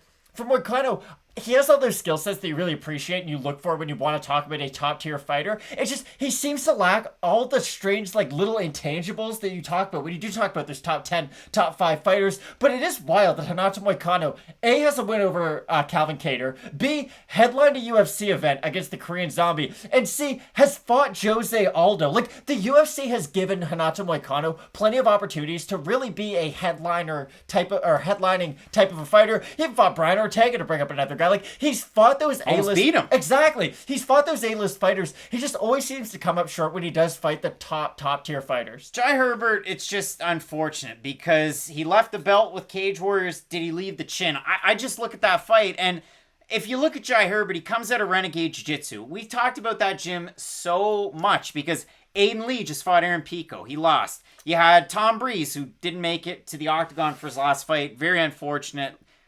I really like watching Tom Breeze fight, so it sucked. Fabian Edwards and Leon Edwards, and for Jai Herbert, well, he had the chin of the Massaranduba fight, like 5th round Leon Edwards in his last fight. So you look at that gym, all sorts of great talent, oozing with talent. I can't stress that enough. For Jai Herbert, I know exactly how good his striking is. Is he able to make some leaps and gains and bounds in his wrestling and his jiu-jitsu department to take on Moicano? Because again, Moicano's a crisp striker, but we've seen the chin kind of falter lately. Again, he has 4 losses in his career. 3 of them are in his last 5 fights. Loses to Aldo by TKO. Loses to Korean Zombie by TKO really early. And lost to Fiziev by TKO, where... If you're going to get knocked out by any 3 men, though, who weigh between 145 and 155 pounds, those would be the 3 that are probably going to do it. Can't say I took Fiziev to win in that fight against Moicano. So full transparency. But again, for Moicano, you look at it. Almost beat Brian Ortega until he didn't. Didn't beat Calvin Kattar. You look at the recent wins. He submitted Cub Swanson. Well, that hardly ever happens. He submitted Damir Hadzovic. Well, that happens. But it was just the way that it did. It was so slippery. It was so slick. For Moicano, again, the ceiling's there. And at 55, it looked great against Hadzovic the one time. But then it regressed against a really good striker and a kickboxer in Fiziev. You got a great Muay Thai at a Jai Herbert. Maybe something kind of jives there. I just want to bring up the odds because for Moicano, he opened a minus 190 favorite. He's minus 247 right now. For Jai Herbert, open a plus 165. He's a plus 198. And if we have a look at the Topology votes, they're a surprise to us as they are to you. Yikes. 964 total votes, 79% Moicano, 53% by submission for the 21% that have Jai Herbert to win, 72% by knockout. Makes sense? It does. Now, first thing that I just got to get out of the way, let's never compare Fiziev and Jai Herbert ever again. Just very different fights. Strikers, but Fiziev is like that guy when it comes to pure striking at 155. And for Herbert, listen, he does have some of the intangibles when it comes to grappling. I don't think he can go out there and out-grapple Renato Moicano, though. And with Moicano, it's weird, because again, we talk about his striking, and I feel like the striking is at the forefront of his skill set, but most of his wins do come by submission, and even like split decision. He's a guy who has found himself, especially earlier on in his career, in oddly close fights, but I will say that the little run that he went on with the wins over Cater and and Swanson, like, that was the fighter who you thought, okay, maybe he can go on a really long run. I like the leg kicks in the Cater fight. I like his counter boxing in the Cater fight. I think if we get that same version at 155 at any point, then Renato Moicano could find himself in the top 15 again.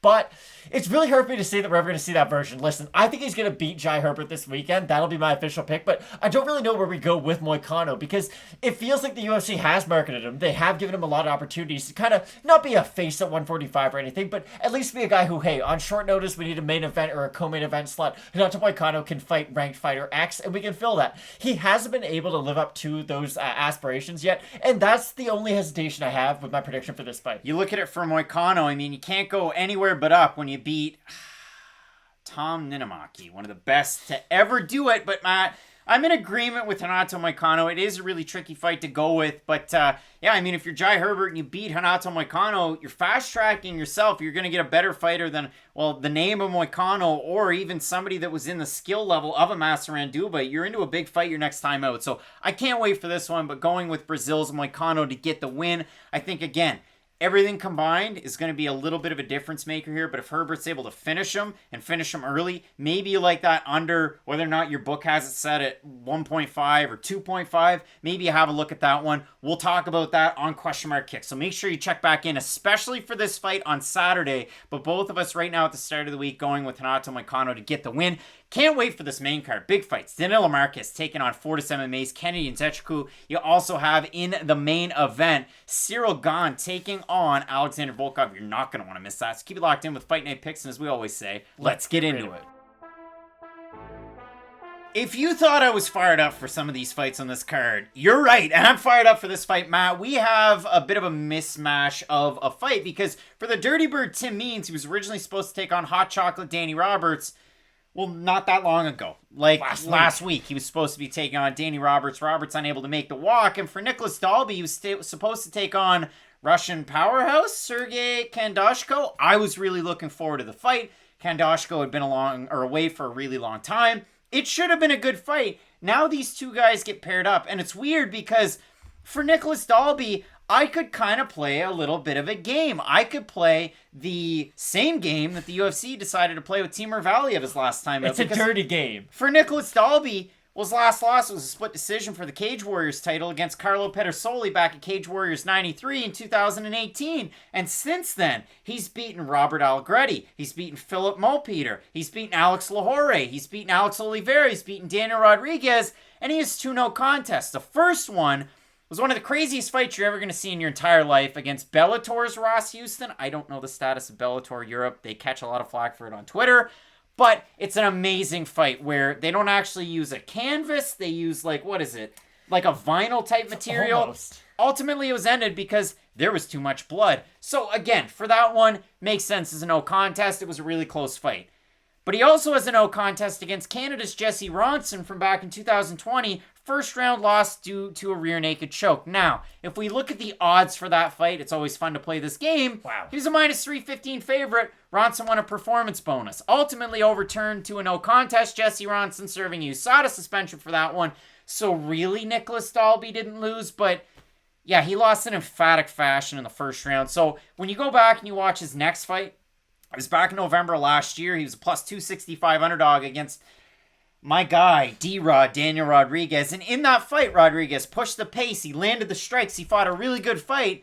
And Nicholas Dalby won the fight. And again, you can go back and watch it. We can argue till the cows come home. But the fact is, Dalby won the fight by getting outstruck 83-50 in terms of significant strikes, 105-58 in terms of total strikes. I was so surprised by that decision. I wanted to throw my keyboard through the TV, but I digress. Nicholas Dalby is on a win streak, if you want to consider it that way. The Dirty Bird's 3-2 in his last 5, and he was getting ready for a fight against a primary striker in Danny Roberts. This fight is really interesting.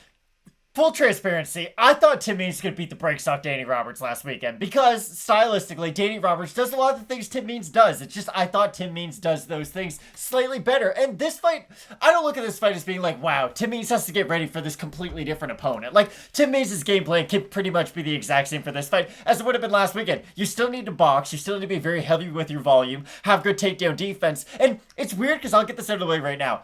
I see this fight almost as a grappler versus a striker matchup, and I'd love to get your opinion on this because personally, I don't think Nicholas Dalby can strike with Tim Means in this fight at all. I really don't. I don't think he can keep up with him volume-wise, and I think he's going to struggle a little bit with the power of Tim Means, especially if Means is able to land multiple shots in combination. For Dalby, he does have decent offensive wrestling. Again, he's not the greatest grappler once he does hit the mat, but he's a good guy on top. Do you think Nicholas Dalby's going to have to go for takedowns in this fight? Because again, the way I see this fight is, as long as Tim Means is on the feet, constantly rolling downhill with his combinations, I don't really know what Nicholas Dalby can do to stop him, because for Dalby, he doesn't have that like top tier power that you need to hurt a guy like Tim Means, and I don't see him as having like top tier wrestling or any submission skills that go in there and finish Means early. For Nicholas Dalby, I mean, none of the stats really jump out at you. You look at it, negative strike differential, 3.2 strikes landed per minute to 3.57 taken or received. And the thing is, for Dalby, he's one of those guys with 2 different UFC stints, and for the longest time, if you went to, UFC 227, when Darren Till fought Tyron Woodley,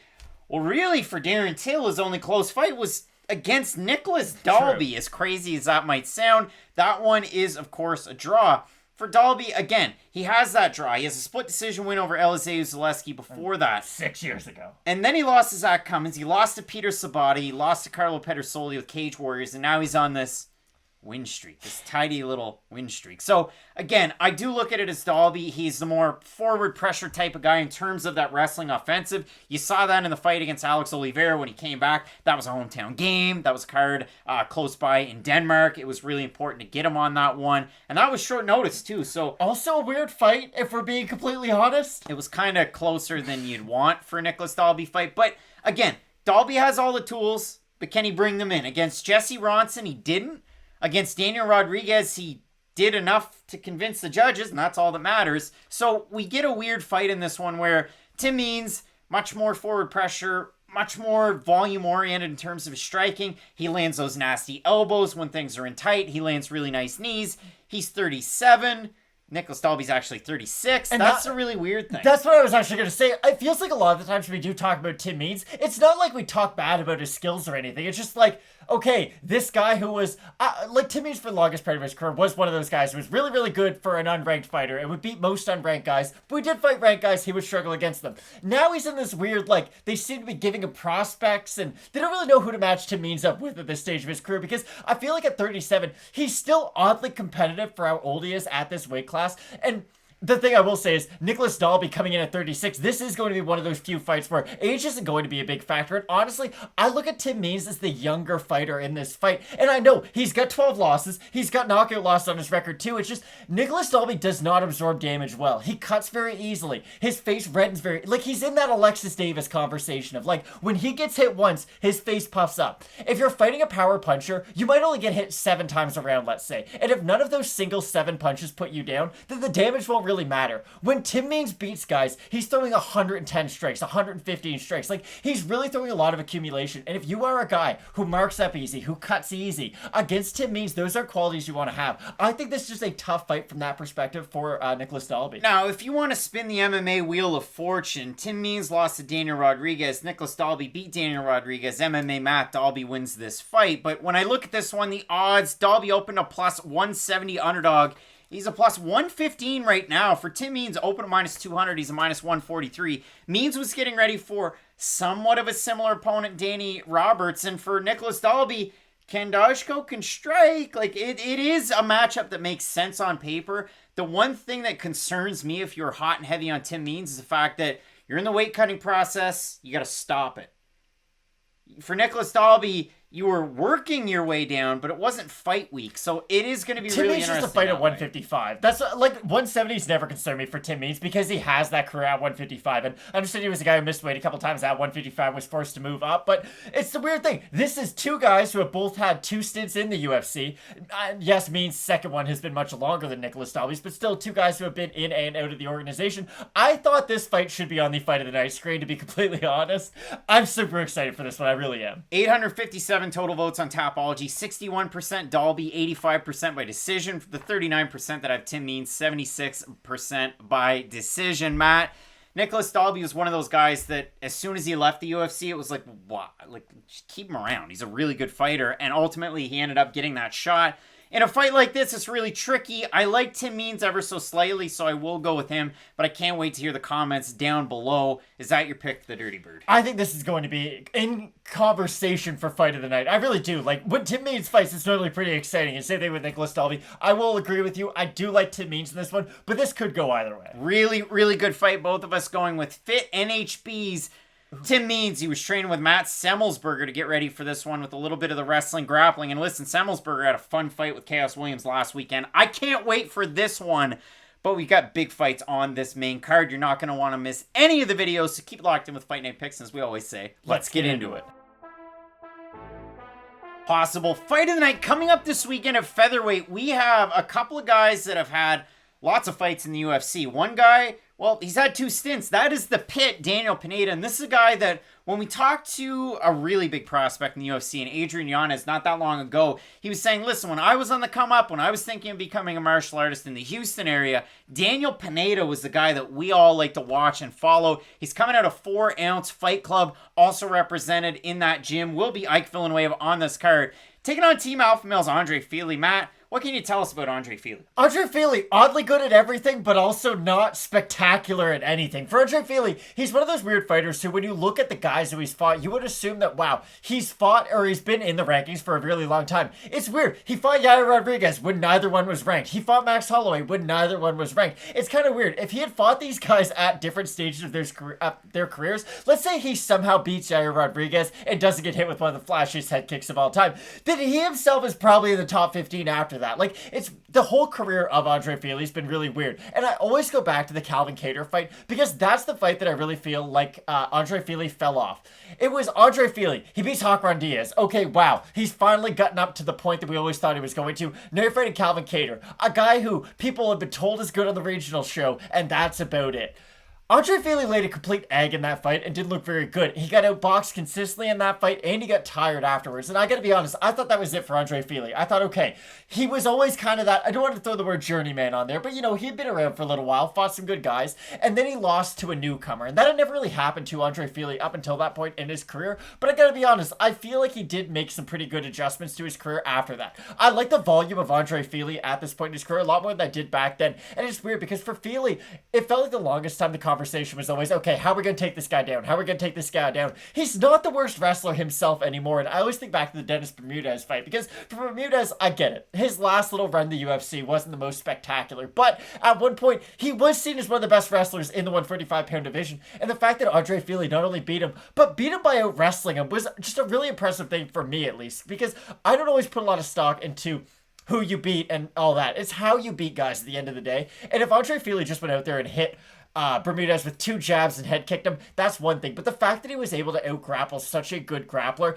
I thought really spoke volumes about the progression that Andre Fili's grappling has made. And that's really going to be the key for this fight. Because when you look at Andre Fili, he does struggle against those top-tier grapplers. But against Daniel Pineda, he is a top-tier grappler, but for like 3 minutes. So in this fight, again, there's some exaggeration onto there, but this is the ultimate decision fighter versus a go-for-broke fighter, and I think that's why this fight's so much fun. For Andre Fili, the last time he lost by finish, and I've seen the previews, I've seen the videos out there, I should say, on the UFC socials. They're like, look at his knockout power. He knocked out Shimon Moraes. I mean, that's cool. He beat Mowgli. He did beat Mowgli a long time ago, but he beat Shimon Moraes back in 2019, loses to Sadiq Youssef, beat Charles Jourdain by split. He won that fight. Like, even Charles Jourdain at the end was like, what? How is this a split? And then he loses to Bryce Mitchell. Now he's taking on Daniel Pineda. From Daniel Pineda, did I sell Wolf tickets his last time out? Am I a little bit salty about it? Yeah, because in the first round, He looked amazing against Cub Swanson. He was throwing the leg kicks. He was throwing the boxing. Until about 3 minutes and 30 seconds into the first round when he fell off a cliff. Now, he looked amazing in the fight against Herbert Burns. He looked great. And then if you go before that, really interesting because he fought with the PFL in their second season. He beats Junior Bacon Cheeseburger Jeremy Kennedy, first round guillotine. He beats Mavlid Haibulaev. You want to see a flashy striker? Go watch Mavlid Haibulaev when he fought one really tough out in Damon Jackson that's now in the UFC. Disgusting flying knee knockout. And then for the man himself, Daniel Pineda, he's supposed to fight Lance Palmer in the finals on New Year's Eve for the belt for the $1 million. But he fails a drug test. So his last 2 fights are now no contest. He doesn't get to fight in the finals. Poor old Alex Gilpin. Will you answer the phone? Alex Gilpin gets to fight Lance Palmer again and loses. But for Daniel Pineda, you look at it. Before that, beats Ray Trujillo, beats Elias Rodriguez, beats Dimitri Ivey, beats Josh Davila. Finish. Oh, by the way, for Daniel Pineda, out of all of his wins, he has 9 by knockout and 18 by submission and none by decision. And of his losses, 3 by knockout, 6 by submission, 5 by decision. So, hey, the record's a little weird. The guy finishes fights. And the trouble for me, with Andre Fili, his strike differential is in the negative 3.73 strikes landed per minute. Barely.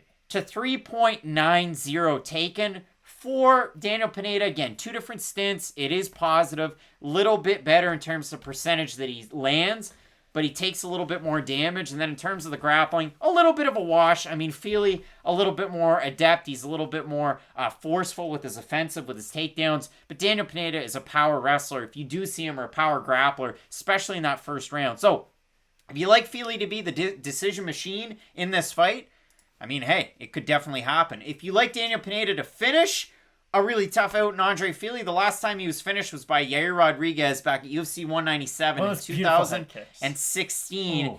Again, Yair Rodriguez. So it is a really tricky fight to go off of. Again, I've seen a lot of support in the comment sections for Daniel Pineda in the past. I had him in my QMK parlay to beat Cub Swanson, and that really just sewered the whole thing, so it left a bad taste in my mouth. Hopefully Pineda's fixed some of the cardio issues. He is almost 36 years old. For Andre Fili, coming in 31 and 1 day when he walks into the cage. His debut was at UFC 166 back in 2013. Crazy to think of that. If we do look at the odds, Andre Fili is the favorite. He opened a minus 185. He's a minus 228 right now. For Daniel Pineda, open a plus 160. He's plus 184. The Tapology votes are a surprise to us as they are to you. Holy frig. 912 total votes, 90% Fili, 73% by decision. For the 10% that have Pineda, 46% by decision, 21% by submission, 24% by knockout. The fans do not have Pineda. The gamblers do not have Pineda. Matt, do you have Pineda? I have no idea. That's the best answer. I think Andre Fili's going to win by decision, not by submission. Goodness. Because, again, I would rather trust the guy who can at least go a hard 15 minutes over the guy who can go the hard 4 minutes, and then I'm left with a lot of question marks. And for Fili, I've seen him get out grappled, which does concern me, especially against a guy like Pineda, but he doesn't get submitted. He gets held down. He doesn't get finished. And if he can stay defensively sound long enough to start wearing at that power bar of Daniel Pineda, I do think this is a very winnable fight for Andre Fili. It is a really, really tricky one. And again, if you do go back, you watch Pineda in his debut, he beats Herbert Burns in the second round. And if you look at Burns, he'd only lost to, Mavlid Haibulaev and Magomed Idrisov. And again, Haibulaev is a special fighter, but it is a really tricky one. I like Fili in this fight, but if you can make a good argument for Daniel Pineda down below in the comments section, you let us know. Matt, we've got a very interesting slate of fights coming up on this card. UFC Vegas 30, you're not going to want to miss that main event. Ciryl Gane, Le Bon Gamin, is taking on Alexander Volkov. Let's keep it locked in with Fight Night Picks, and as we always say, let's get into it. Straight up, I mean, listen, sometimes people say, oh, Craig, you're really excited for this fight, or you oversold this fight, or whatever. This is my favorite fight of the weekend, and I'm only going to say that for this one. We have Raoni Barcelos taking on Timur Valiev. And Matt, for Timur Valiev, this is a guy that was like a World Series of fighting, an occasional PFL fighter, who is the boogeyman. Like, nobody wanted to fight him. And if you look at Timur Valiev's overall body of work, he has a couple of losses. He lost in his debut against Ollie Reberg, and then he ended up losing to Chris Gutierrez in a split decision. Nobody's better at leg kicks than Chris Gutierrez in the lower weight classes. Chris will tell you that. Andre Ewell will tell you that. Who else? Cody Durden will tell you that. There's a lot of people that can say that, but for Timur Valiev, it's the wins. There's definitely some nice ones on the record, and it's the fact that he ended up beating Chris Gutierrez in his next fight. Now, he's got a win over Bekbolat Magomedov with the PFL, and he ends up fighting with GFC a couple of times before making the move to the UFC. Now, this was back in August of last year, and he ends up fighting Trevin Jones. Now, Trevin comes in on short notice. It was originally supposed to be Valiev and Jamal Emmers. We previewed that fight. We had Valiev to beat Emmers. We were so excited. Jones stepped in. It's like, yeah, sure, Valiev's going to win. Valiev ends up walking into a power jab in tight, gets rocked, gets finished. Trevin Jones, superstar. Oh, wait. Trevin Jones tested positive for Stephen A. Smith's favorite herb that he likes to use on the commentary, the weed. And Matt, this is my trouble with Trevin Jones' last fight. They don't really talk about that so much. They don't really consider it a huge win. And oh, by the way, when Timur Valiev goes out to fight Martin Day back in February, these are direct quotes from the broadcast. This is from the intro when they're previewing the fight before the fight. They have the nice little video package. Currently on a 7-fight unbeaten streak. And then, as Timur Valiev makes the walk to the octagon, Daniel Cormier says, and I quote, "Now his first UFC fight didn't go his way, but the fight did get overturned to a no contest due to a failed drug test. So it's almost like he starts over again." What the f***? The guy got knocked out in his UFC debut, and then he looked really good against Martin Day. He lost to Trevin Jones. Don't overlook that. Exactly. Tell the story how it went. Like, listen, I don't care what your thoughts are on marijuana, and we're Canadians, so of course it's different up here. But, like, it's not that big of a deal that you should take away and overshadow the biggest win of a guy's career just because he failed for weed. Now, it's still a 7-fight win streak. So, yeah, you can't cry foul too much, but that's a little bit of shifty marketing. And this is why this fight should be so interesting, I think. Because if you look at the version of Timur Valiev that beat Martin Day, he did show why he is so good and why the hype was so real. He's extremely well-rounded. He's got great wrestling, great cardio. Like, he has everything that you really look for when you want a top prospect making their way into the UFC. The problem is that Trevin Jones fight did happen, and my problem comes down to Valiev's chin, oddly enough. Like, the shot that hurt him wasn't a shot that would hurt a lot of guys. And listen, he was moving in on it, like you said. Like, it was just a weird... That whole fight was weird. That's what I should say, just get out of the way. Like, it was a really odd fight. And for Hani Barcelos, I feel like I bring him up more in other videos for this one factor. I bring him up for this reason. He is the fighter I think of as a fighter who, like, I wish he was 3 years younger. If he was 31 on this crazy win streak at this stage of his career, you could say, like, okay, the next 3 years, then maybe he can get to a title shot. Right now, he is outside the top 15 at 34 years of age. How ridiculous is that? Like, I cannot name 15 bantamweights off the top of my head that I think could beat Hani Barcelos, if I'm being completely honest. Like, he's also extremely well-rounded. He's got great scrambles, great jiu-jitsu. His stand-up has reached another level, too, which is another big thing. It's something that you kind of have to bring up with both guys. Both these guys were once something, but have since developed into really well-rounded fighters, and that's the really interesting thing about this fight. For Timur Valiev, the background, it's really something special. Brown belt in Brazilian Jiu-Jitsu under Ricardo Almeida. He trains out of the Nick Cantone MMA gym, so you're going to see Mark Henry. You're going to see, Frankie Edgars, who beat Magomed Sharipov at one time training out of that gym. That's the thing. If you lump people from a certain region together, I mean, listen, Kazakhstan has better prospects than Canada at this point. And if you look at the region of the world that Timur Valiev is from, in Dagestan, listen, not every fighter from Dagestan is the same. It's the same as Canadian fighters, Kazakhstan fighters. Doesn't matter where you're from. But if you look at it for Valiev, somewhat similar to Zabit and not as big of a wrestler. He's got the wrestling credentials, but he's a very flashy striker too. Master of sports in Sambo, international master of sports in pancration. You love to see that out of Valiev. For Barcelos, great ground game. Really, really, really good striking. But the important thing for Barcelos is if you go through the record, look at the fights that he was booked in that fell out, and that really tells the story. His last loss was at RFA 14. He got finished by submission against Mark Dickman. But after that, he's won and won again. And again, wins in RFA over Bobby Moffett. Former RFA champ, it was Barcelos. Beats Dan Moret. That one holds up. Fighter. Beat Kurt Hollabaugh. Beat Chris Gutierrez. Finished him. Listen, again, Timur Valiev lost to him and then ended up beating him. Beat Carlos Joaquin. Okay, cool. Beat Syed Nurmagomedov. Big win. Beat Khalid Taha. But again, The names. Syed Nurmagomedov, they had to shuffle the fight around. He's supposed to fight Cody Stamann. He's supposed to fight Merab. He was supposed to fight Marcelo Rojo. That was a short notice turnaround because he was originally supposed to fight Rafael Assunção. That's way up in the rankings.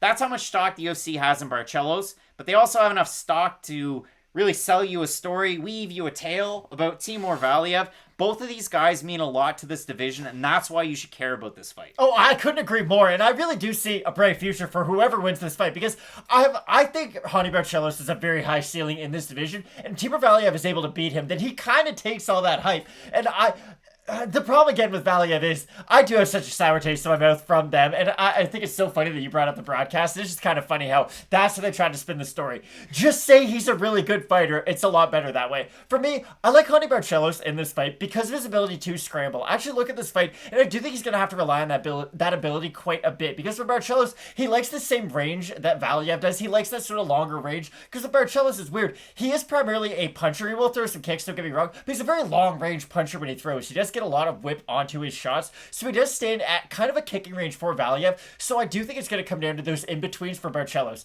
Can he get into scrambles? Can he go to the clinch effectively? Can he mix his martial arts, I should say? I think he will be able to do that, and again, when we talk about Barcelos and the guys we're supposed to fight, like the Rafael Assunção of the world, like, that's who I expect him to be in there with after this fight. For Valiev, again, I think this could be a rematch where we see both guys, like, in that 10-ish area one day. I really do. I just don't think he'll have enough to beat Barcelos this weekend. Really sneaky fight. Barcelos open a -150 favorite. He's a -220 run right now. For Timur Valiev, maybe you like the value on Valiev?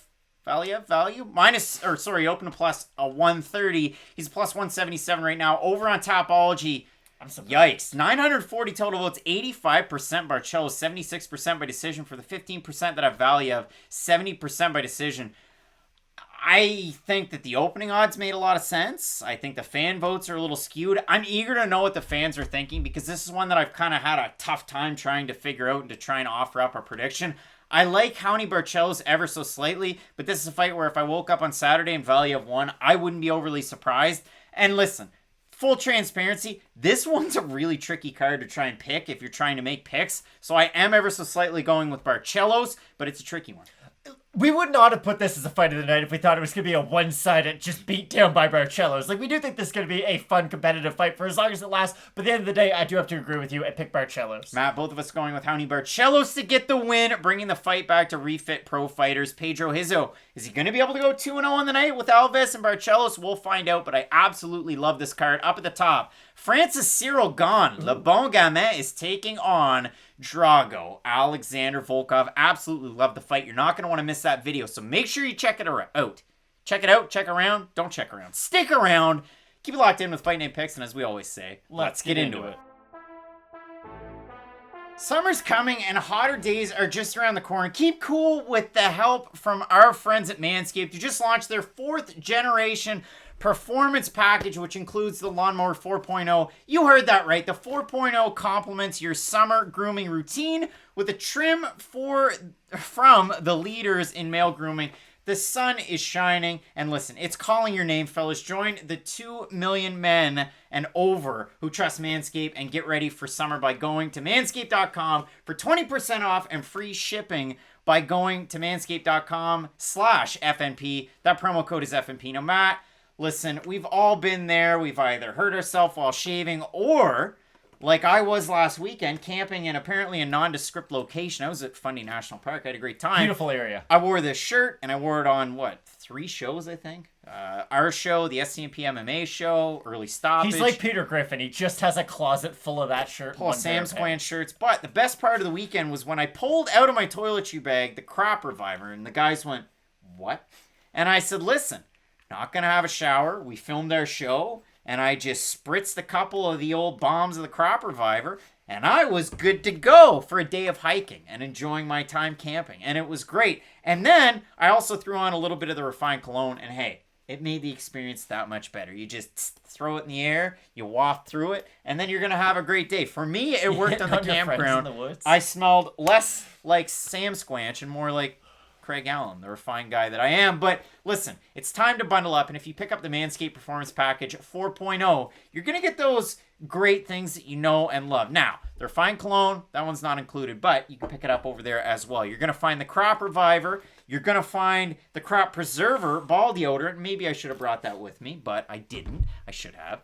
You're also going to find, look at that. I've got it. It's great. The Lawnmower 4.0. Now, it's got the LED light. You'd have a hard time nicking your nuts with this puppy. But the best part about it, especially if you're going on a trip like I did, triple tap it. Right on there. 1, 2, 3. You're going to see that light. 1, 2, 3. Now the travel lock's engaged. And if you've ever traveled and you've run the battery out of a shaver, like I know I have quite a few times, it just sucks.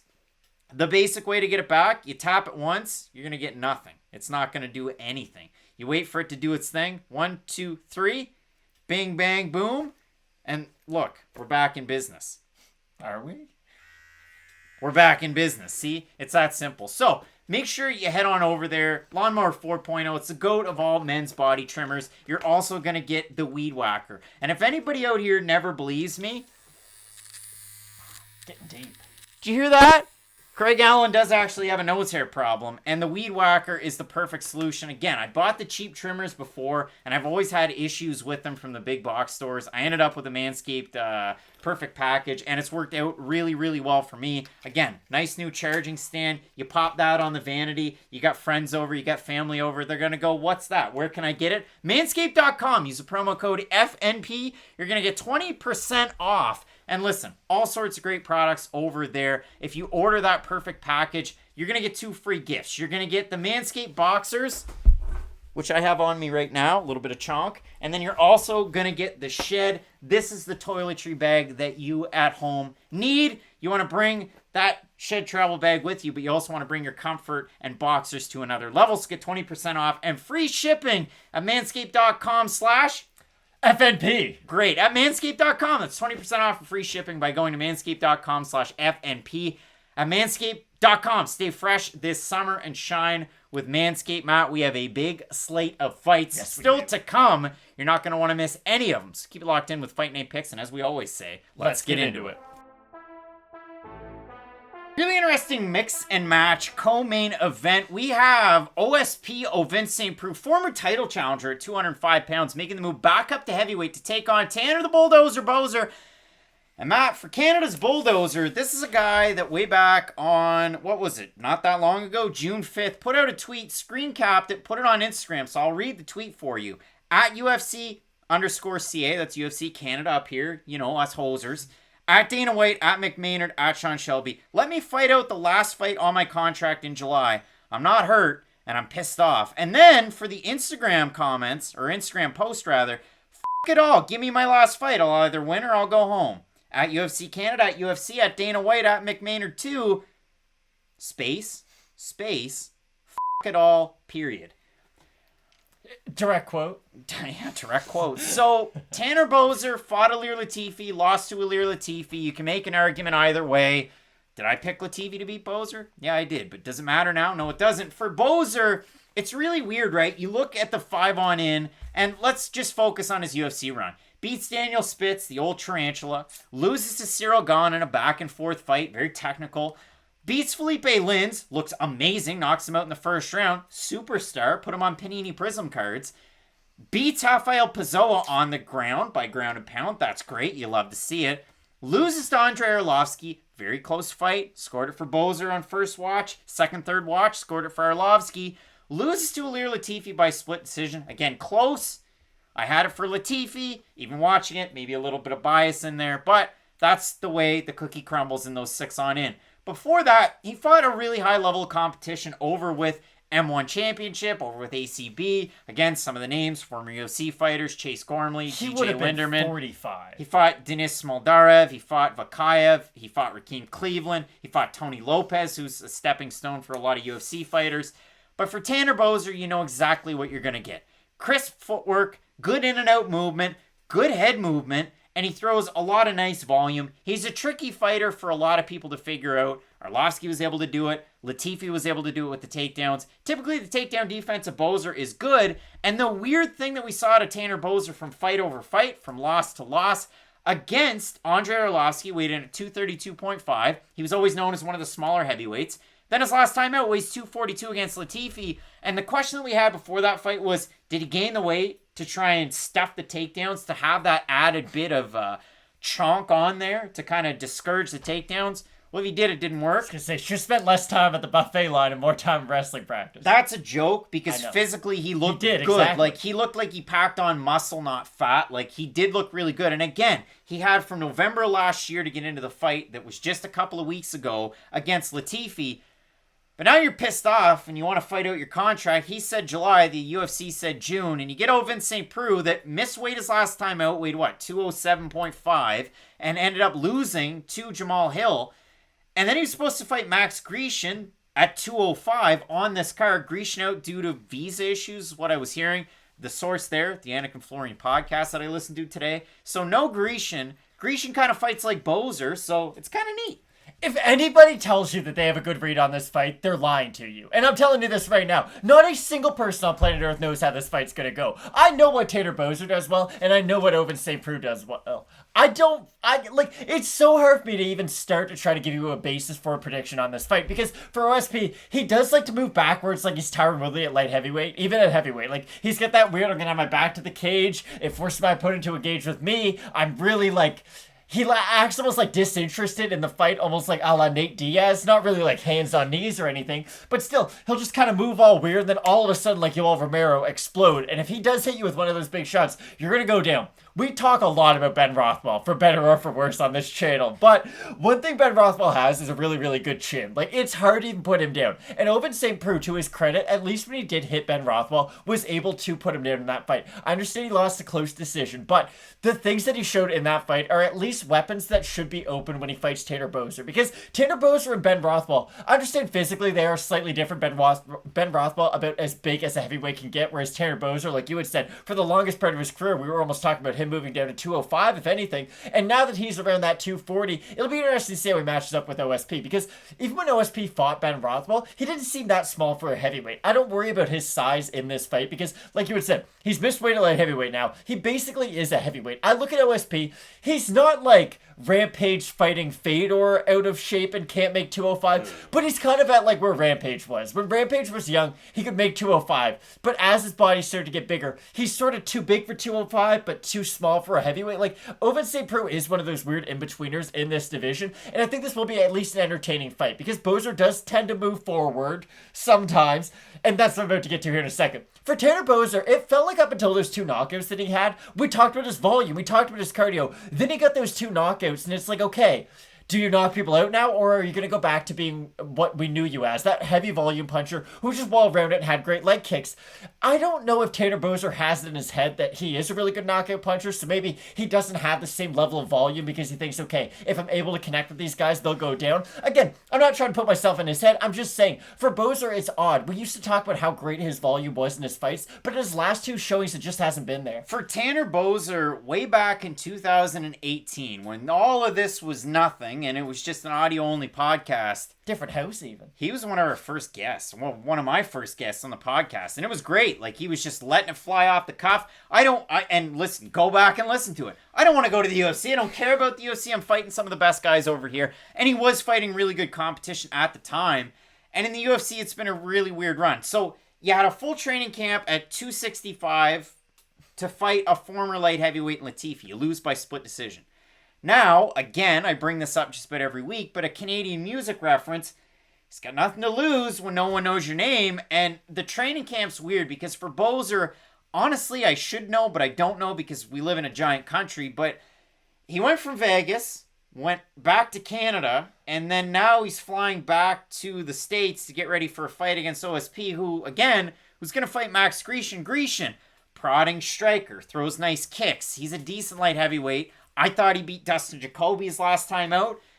The Hanyak's got a really weird fight coming up, and we'll talk about it as the time flies in his next one. But in this one, it is an odd pairing. If you have a strong feeling either way, again, I couldn't stress that enough. You're full of shit. Let us know what you're thinking, too. But Boser got ready for a grappler, a guy that's going to wrestle you. Both of these guys have lost to Ilir Latifi. OSP got finished. Boser lost the decision. For OSP, the 5-on-in, it's 2-3. The losses to Krylov, beat Michel Olszewczuk. He loses to Ben Rothwell by split. He beats Lonzo Menefield by knockout in a fight he was losing until he wasn't. And then he ends up losing his last time out to Jamal Hill. Again, it was like young versus old. Southpaw, long, prodding striker against, again, the same thing. It was fighting in a mirror. This is a really tricky one, Matt. If we have a look at the odds, OSP open to -105, he's a +138. Tanner Boser open to -115, he's a -167. The Topology votes, maybe unsurprisingly, have the heavyweight as the guy who's more likely to win. 866 total votes, 64% Boser, 36% St. Preux. 53% of the Boser fans have him to win by knockout. 34% of the St. Preux fans have him to win by submission. Matt, it's a weird co-main event. What's the pick? I know you take a lot of flack because you seem to never pick Canadians on this channel, whereas myself, I seem to pick a lot of Canadians on this channel. I can't do it this time, though. I didn't like what I saw from Boser in that Latifi fight, and you brought it up a few times, and I think we should make a bigger point of it. The overlap between Grecian and Tanner Boser is pretty heavy. Like, their skill sets do mirror each other quite heavily, whereas if you look at Tanner Boser, and you just have to assume, okay, the majority of the training camp he has for this fight is just the overlap of, like, how good of shape he was in to the Ali Latifi fight. All your game planning has to basically go out the window because Ali Latifi and OSP share nothing in common. They fight for different stances. One's a wrestler, one's this weird, like, backwards walking striker. So I do like OSP ever so slightly in this fight, even though he is the epitome of an inconsistent UFC fighter. Listen, OSP has a negative strike differential.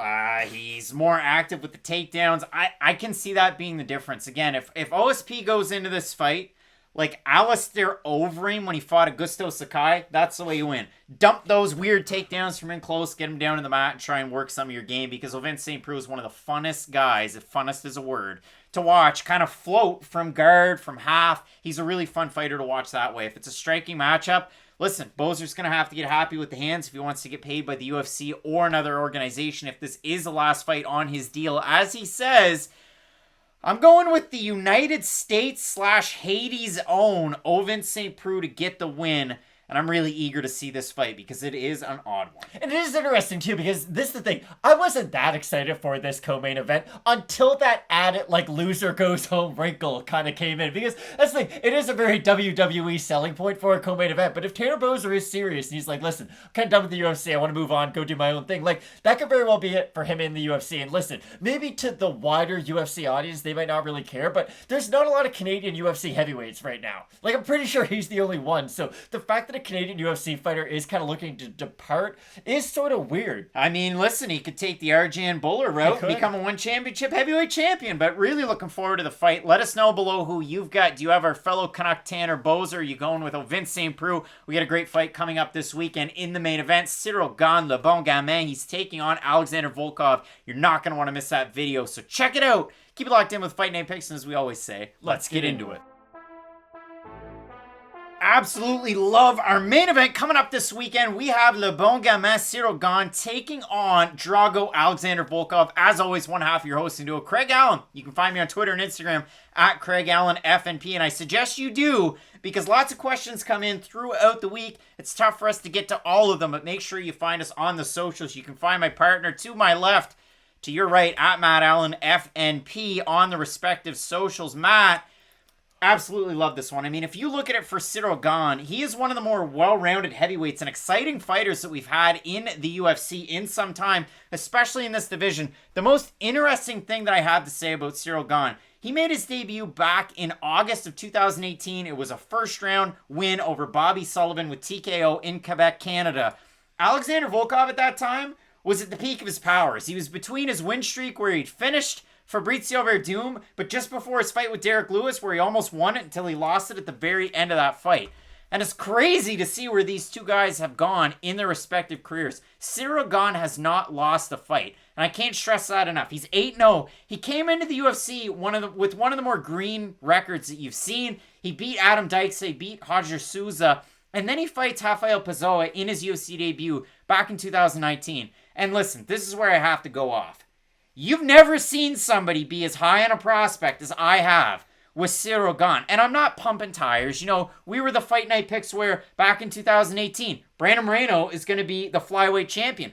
I've been saying it since like 2016 before channels were invented. That's true, but a lot of people don't know that. I mean, if you're new to the channel, we appreciate you, and that's where we have to say thank you so much for the 25,000 subscribers. It's insane where this channel's grown, but Ciryl Gane was one of those fighters that we've had kind of our finger on the pulse and on our radar for some time because he was with Quebec's TKO. So he comes into the UFC, goes on a wild run, beats Pessoa, beats Dontel Mays, beats Tanner Boser, and those are good names. And then you look at the names that they tried to match him with in 2020. Abdurakhimov, Sergey Pavlovich, Anshay Delia, Abdurakhimov again.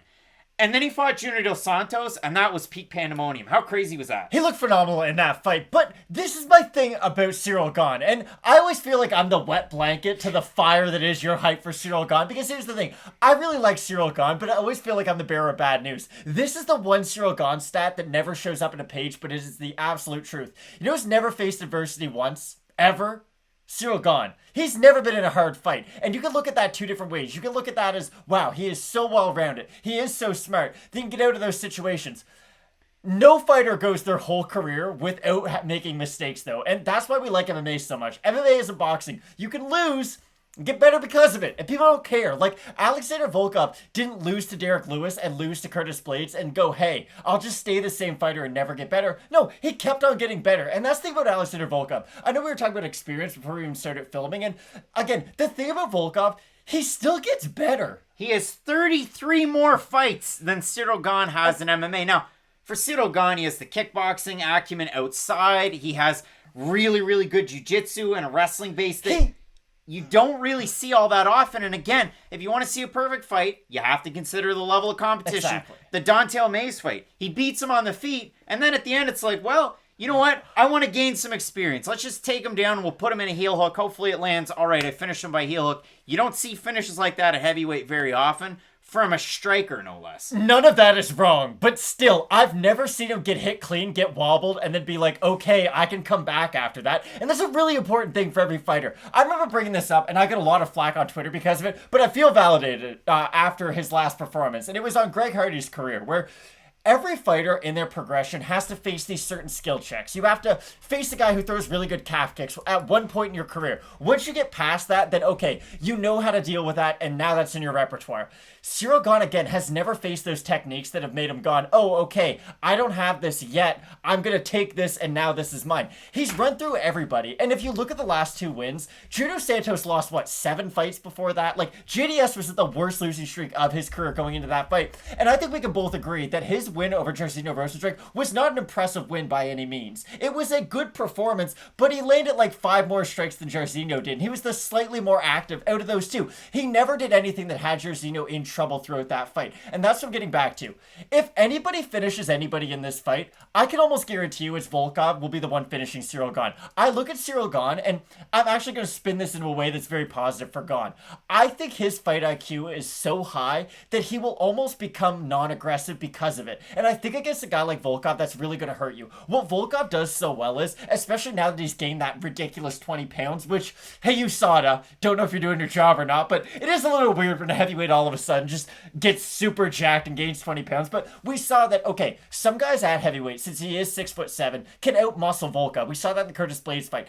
Guys can't really do that anymore. Like, Walt Harris, listen, yes, the X's and O's, he might not be the best fighter out there, but when you look at what he was able to do to Walt Harris and just constantly march forward, and the killer instinct that Volkov has when he hurts a fighter is really good too. Like, Volkov's one of those weird guys who straddles the line between a very powerful striker and a guy who just focuses on his volume, because he can knock you out with one shot like he did against Overeem, and I understand Overeem might not have the best chin in the world, but when Volkov's a guy, and I'm going to use the same term that I did to describe Tim Mean's fighting style, when he's going downhill, putting his combinations together, I don't think there's anyone in heavyweight who can deal with Volkov. Like, even look at Derek Lewis. Derek Lewis is probably fighting for a title next, and up until one last overhand right, Volkov wasn't just beating Lewis, he basically 10-8'd him for 2.5 rounds, and then gets knocked out by him. And just when I look at Alexander Volkov, he's been proven against the higher level of competition. He's faced adversity and come back from it. Like, even go back to the Verdum fight. He gets out grappled by Fabricio Verdum for 3 rounds, and it's not even close. Like, he He's getting his back taken. He's getting swept. He's getting taken down. It's not a competitive fight whatsoever.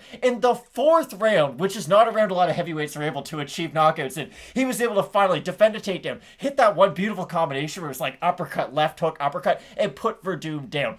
When I talk about Volkov, it's not just experience, it's experience against top-level fighters, and that's really what I think is going to be the most important thing about this fight. For Volkov, out of the losses, it's funny. You go back to when he debuted in 2009. He loses to Akhmat Sultanov. Again, you're going to gain from that. He gets submitted. He loses to Max Grecian, who's supposed to be on this card. That was in 2010.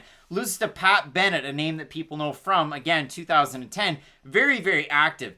Then he beats some names that you know. He beat Brett Rogers over with Bellator. He loses to Vitaly Minakov, the champ, back in 2013 for the belt.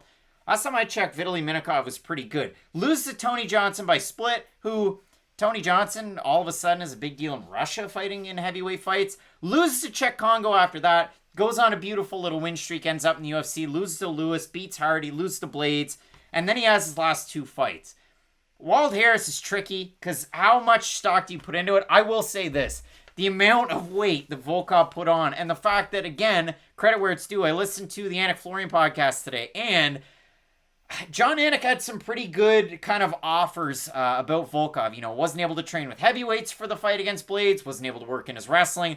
I don't know if it's truth. I don't know if it's, fact or fiction, if he's just saying that because he lost. I don't know.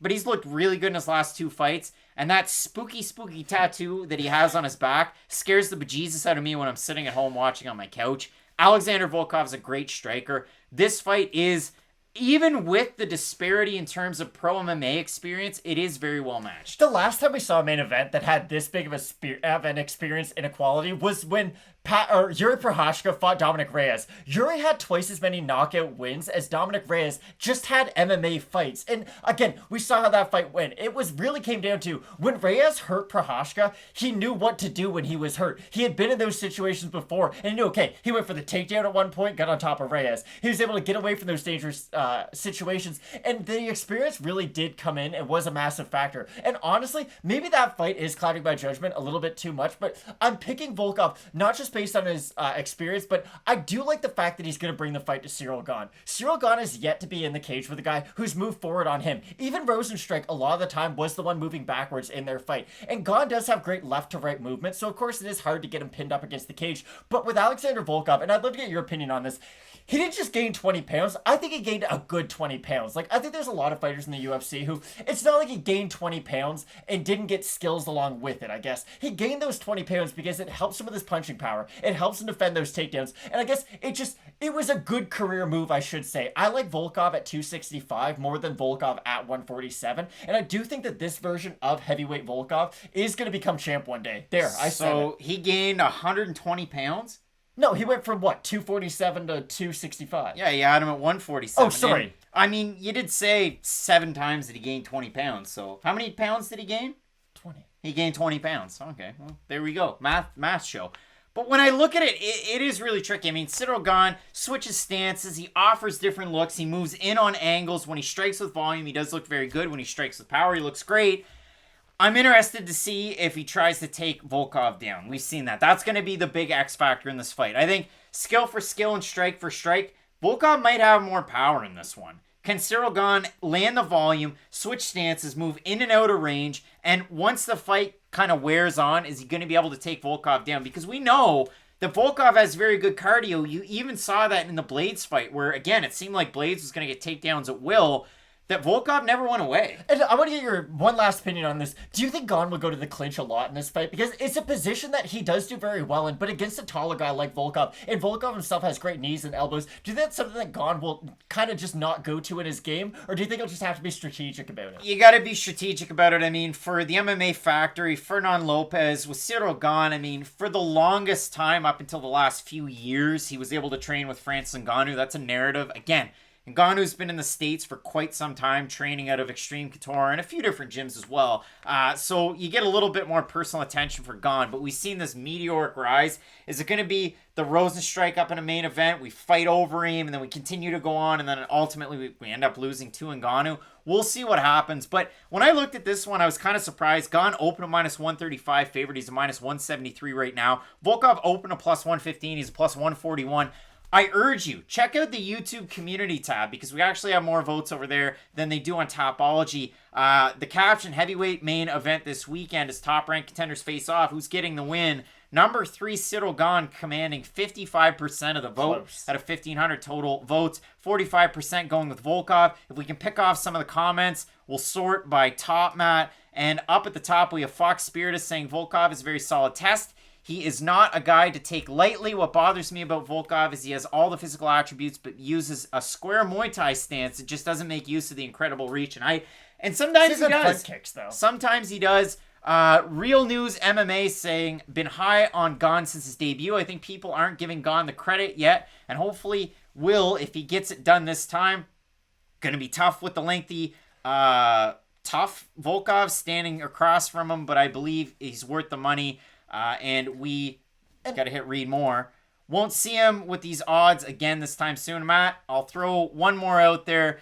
We've got from the Rodentry Resistance 95. I think Volkov wins this one. Would be surprised if Gane wins, but he definitely can. Really looking forward to watching this one. Hopefully you mean the prediction video, but ultimately the fight should be good too. So just go back to that comment where people thought that Gane wasn't getting the credit he deserves. I'm not saying this to cover my ass, but just let me say this. Sure.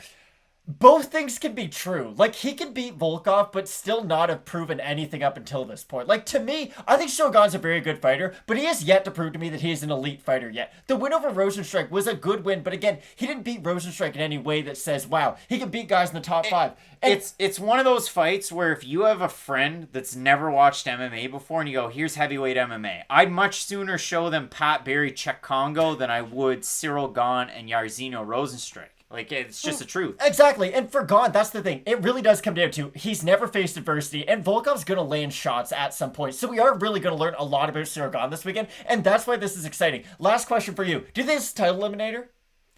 No. Fair enough. Okay. Lewis is ahead of him. Jones, in terms of name values, ahead of them. Like, there's a few contenders up there that really are knocking on that door. Ever so slightly going with France's Ciryl Gane because, again, when I follow a hype train, I get to this point and then I go, I'm taking Figueiredo. That was just about to say. Brandon Moreno wins, so I'll be the contrarian, but I do like Ciryl Gane. Again, lateral movement, switching stances. To me, he's got that full, complete package. He's going to get tested by Volkov, and we're really going to learn something. If Volkov beats Gane, you might think, geez, well, yeah, it's just a guy that was 8-0, but ahead of him in the rankings, it really does mean a lot. So I absolutely love the fight. I can't wait for question mark kicks this Saturday that will be filmed in this studio and not in the wilderness. And I won't have to wear this shirt, but this was the good luck charm for last weekend. The big Nikolai Negumereanu underdog pick hitting. All kinds of great content coming out this week, Matt. FightNightPicks.com is your hub for everything. The full card betting guides, the interviews, the post-fight stuff, all kinds of great stuff there, and you can find the merch there as well. So FightNightPicks.com. Big week for Fight Night Picks. You're not going to want to miss any of the content, so keep it locked in with Fight Night Picks. And as we always say, let's get into it.